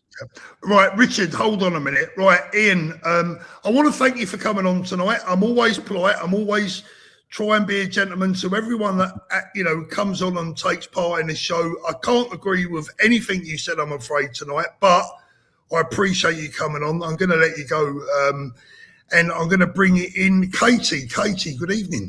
Good evening. Good evening. I was actually just going to bed, but I was listening to Ian, and I was like, no. His name's Henry. Unbelievable. So basically, is he like a his real name, Henry, yeah. Well, yeah. I'm not sure he's a troll. I mean, the first video, the first person who came up with Paul Thorpe, the original guy, that was him. The second guy was actually him, who actually came up as Henry, and that was him again. Well, he's got Richard going, so he's done a good job. No, do you know what? Can I be honest with you, Paul? Right, I'm going to be very serious about this, right? Because your channel is a big channel, right? And when scumbags like that come on, and they're deliberately lying, right? We get this from people that go on GB News. We get it from people that go on the mainstream media and the BBC. We know what they believe. And it's kind of, don't get me wrong, I'll debate any of them all day long and I'll win every single debate because I know what the truth is and they don't.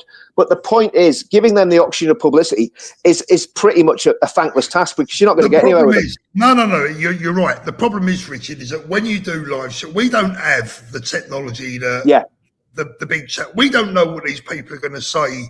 I don't know what Katie's going to say, but let's hear it. Katie, what are you going to say? Go on, Katie. I've got a couple of things to say. Excuse me. The first thing, sorry, I've got a very dry mouth. I've been out drinking all night, so I'm very, very dry. But the first thing I want to say is with the grooming gang inquiry, everyone's like, there's no correlation between ethnicity and this and that. We don't need to do the inquiry. Well, if that's the case, that's even more reason to do an inquiry, isn't it? Yeah. To prove it wrong, right? Yeah. That's the first thing. The second thing to say is, through millions of years of biology, we've all been programmed with something that we cannot control, and it's our instinct, right? Yeah. So I can't speak for all of the men out there, but as a woman, particularly when you have children, the instinct to protect them is all-consuming. As you know, if you're parents, anyone who's a parent knows that feeling. It's it's a complete drive in you. You cannot ignore it. Yeah, so when you have men like that other guy coming in and saying, oh, you know, they're nothing to worry about. They're nothing to worry about. We've got millions of years of evolution on our side. If I know that there's potentially going to be a problem with that person, I can feel it and I don't want to be near them. But these people, they're so arrogant. They're so arrogant that they think that their views and their feelings take precedent over how we have evolved. I can't help it if I feel scared of these people. I'm not saying they're all bad people, but I'm saying if there's a group of people who I know aren't culturally aligned with me, don't like women particularly, and have a propensity towards sexual violence, I'm going to stay away from them. And I don't care what anyone calls me because of that. That's how I'm programmed, and that's it. And that was my say for the night. Brilliant, brilliant, Kerry. That was fantastic. Yeah, appreciate that. Some common sense, for goodness sake. We've had so many dipsticks on this channel tonight. Welcome tonight. The thing is, take the science out of it. This isn't difficult. We see animals do it. Animals protect their young. We're animals. We're doing what we've always done, except this time someone's saying, no, you're wrong for doing that. Yeah. I don't think so. I think I've got to invite Lee back in as well, because Lee's actually gone and come back. He's obviously, I can see steam coming out of his ears. Come on, Lee, go and get it off your chest, brother. It was just listening to that last chat, and when you get to local politics, you get the far left comments. I have to listen to that every time I go on another channel. Yeah, there's a guy called Society Act he has his own channel. Henry goes on that channel and does the same thing on his channel. And I've been there, and I literally every time he comes in, I leave. But do you know what? Do you know what? I like to listen to them shoot themselves in the foot. I think it's fun. You just let them chat shit. Do you know what I mean? Paul and Richard, you guys are brilliant. I'll tell you why I get annoyed with it, because I've spoke to girls and women who've been raped by these scumbags. Yeah. So it's not a game to me. It's not let's have some laughs and giggles because he's a lefty. It's a very serious thing. And, these people are dangerous. And they get enough. I'll be honest with you, I think the left are far more dangerous than Islam. Yeah. They're in control of everything. They're the ones that are degrading our country. And anyone knows me knows how very, very worried I am about the Islamization of the UK. But the left are in control at the minute. And that little twat should not get the oxygen of publicity. That's what I think. We get that on the BBC and Sky News all the time. I don't want to hear it on here, to be honest with you. That's my opinion. If I'm on a thing, he'll get shot down anyway. Let me bring in Neil, because Neil's waving away at me there. We've got, let's have a quick look. We're going to be wrapping it up soon, guys. We've got Shanae and Neil. Good evening, Shanae. How are you doing? Not too bad, you? Yeah, you all still awake there, everyone. It's a late one tonight, isn't it? What's on your mind tonight, darling? That man. I wasn't going to come in, but he's infuriated me. I've spoken to everyone. I've spoken to you before, so you know my background. My father was non-practicing Muslim, what you'd call moderate, didn't practice. They're the only moderates, ones who do not practice, ones who've never gone to a mosque. They go to a mosque, they are not moderate. If they're walking around with the dress on, they are not moderate. I don't know what it's called. My dad never went in a mosque in his life. My mum's Catholic. I've grown up knowing both sides. My dad told me all the stuff that they talk about. I've been a victim of one of these men off the boats. He grabbed my arm in Ilford High Street. I was crossing the road. Oh, hang on. My cat's just turned you on. Sorry. My cat turned the telly on. He's very clever. But he grabbed my arm and he wouldn't let me pass. Kept asking him to come back. Lovely lady, I want to have good time. Grabbing my arm. And still kept shouting at me when I got away. I've been surrounded by 7 of these men. I think they were Syrians. 7 of them drunk, surrounded me. I got away when a couple came jogging. I've been followed down the street. I've been harassed in a cab. It's endless. I could go on and on and on. This man, where does that man live? He obviously doesn't live in this country, or he lives in some cave He doesn't live somewhere. in Britain. He does Because live in the UK. Well, he's living somewhere where this hasn't got to them yet. Cloud Because these Cuckoo are Land, the I think kind of that's where he's people from. that are out. I actually don't think these people even care. I think they've got no moral compass. But that's the I point. think even if it happened to his wife or one of his daughters, if he's got any, I don't think he'd care. He'd still say, "Oh, poor little migrants just come in and rape my daughter." But that's what they do there. You know, he didn't know. Well, they should be told, but they're not told that. They are told the complete opposite. And I know this is what they think. I've been told because of my background, I get told stuff. They don't tell other people. Do you know what? One of the reasons that I like to let people like that have their say is because anyone watching this tonight that's on the fence, it should make up their goddamn mind and it should convince them as to the battle we are fighting. They need to be heard so that people know how skewed their brain is. Let me bring in Neil. But Paul, they also need to be challenged and challenged very robustly. Absolutely. You can't tickle their ears. You've got to box their ears. Yeah. Let me bring in Neil. I've tried. I have the one underneath me, living in the flat underneath. Left if you don't listen. Yeah. Neil, good evening. Can you hear me, mate? Good evening, mate. Can you hear me? I can hear you, brother. How you doing? I'm all right, mate. I What's just on your wanted to mind? say that's why I'm on here, because of that Henry. Henry the Two, whatever he is. I don't know what he is. Fair play His to dad Richard.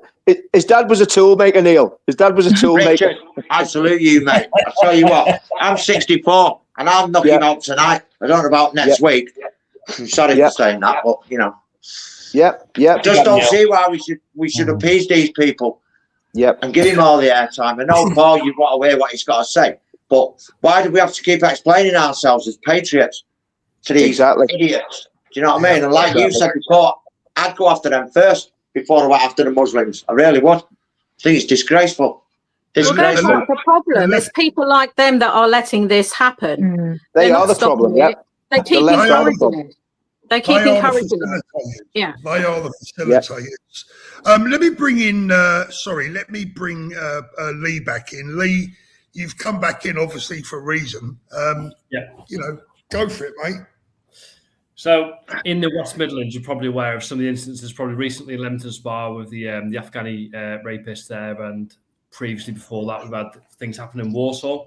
And recently, so when this article's released on, we've got a paper called Black Country Live, and what I found really disgusting was some of the comments from similar sort of people, like probably Henry on the left side of things, apologising for the behaviour. Like, it's not their fault, it's because of the culture they're from. And it's like, but where do you stand with that? It's like, that is their culture, and their culture is in the country that they're coming from, but it's not the culture of the British people over here. And we're letting that over here. It's not safe to do it. But we've got people in our own country apologising for this behaviour, which I think, where'd you go with that? The thing is, it's been going on a long time. I mean, like I said before, when my sister was young and she was at school, there was a girl in her class. She was 14. She was walking home from school and she got raped. The guy was Muslim and the parents were Muslim, so-called moderate.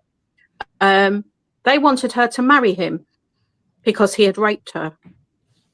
She didn't want to marry him. She didn't want to see him again. He attacked her and raped her, but they wanted her to marry him. And that's not uncommon. If they want someone and the girl doesn't want them, that's a thing they will do to try and get married to them. What can you do about that, though? It's sick. The whole religion is based on sex. At the end of it, if you look at it, every single bit of it is based on sex. That's what it is. It's all based on sex. Everything to do with Muhammad was to do with sex. He said he went off on a horsey thing that wasn't a horse, and he was shown that all the women were burning in hell because they didn't listen to the man. And he made up a story. He was listening to two different religions, the Hebrew and the Christian. He was listening to it, like the Orthodox at the time, and he was listening to that, listened to bits, put them together, and made up a story. It's all fake. The whole thing is fake. Totally. And I'm not going to say anything else. It's fake. The whole thing is fake. It's a cult, and it's gone on and on for thousands of years. And these people are sick. The whole thing is based on sex. You look at it, women have to cover up because the men can't control themselves. They marry you as soon as they think you're old enough, they must marry you. I knew one little girl, she was engaged at 6 months old. She was engaged to a 7-year-old boy at 6 months old. Unbelievable.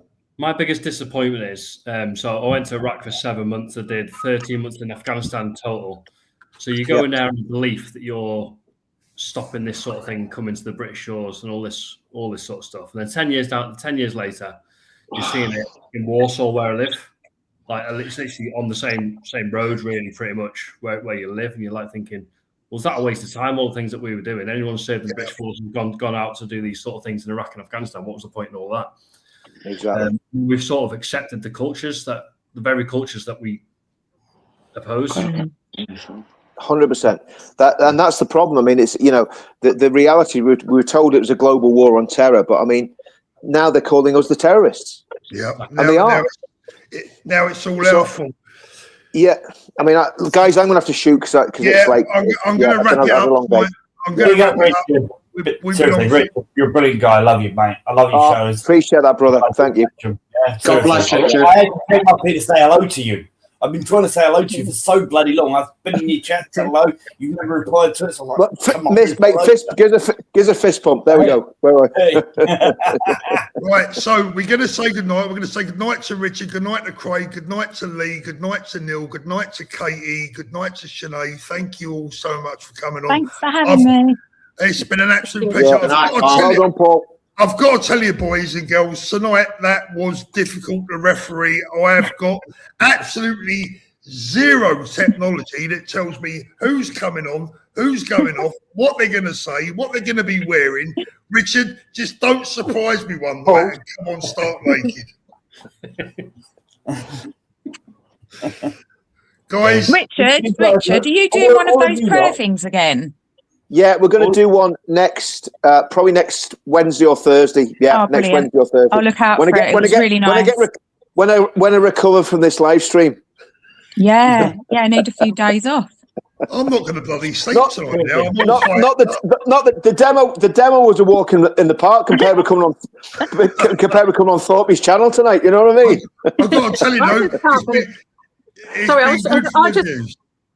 I just couldn't believe how quick that he spotted that was a bot. Yeah. That was incredibly quick, Richard. That was incredibly quick. Straight away, I just knew. You just tell. I thought it was quite funny. He changed it. He had his voice as sort of like Irish, then he started changing to his normal voice. Yeah. Well, have you noticed, guys? Have you noticed? Yeah. Have you noticed all when you hear them talk, they all talk like this. They all talk like that's the way left talk, didn't it? Yeah. Oh, they've no brain. They've no testicular fortitude either. They're lacking in testosterone. And they'll never come on camera. We'll be back soon. Have a lovely week. Good night, everyone. Take it easy. See you soon. Bye. Bye. So long.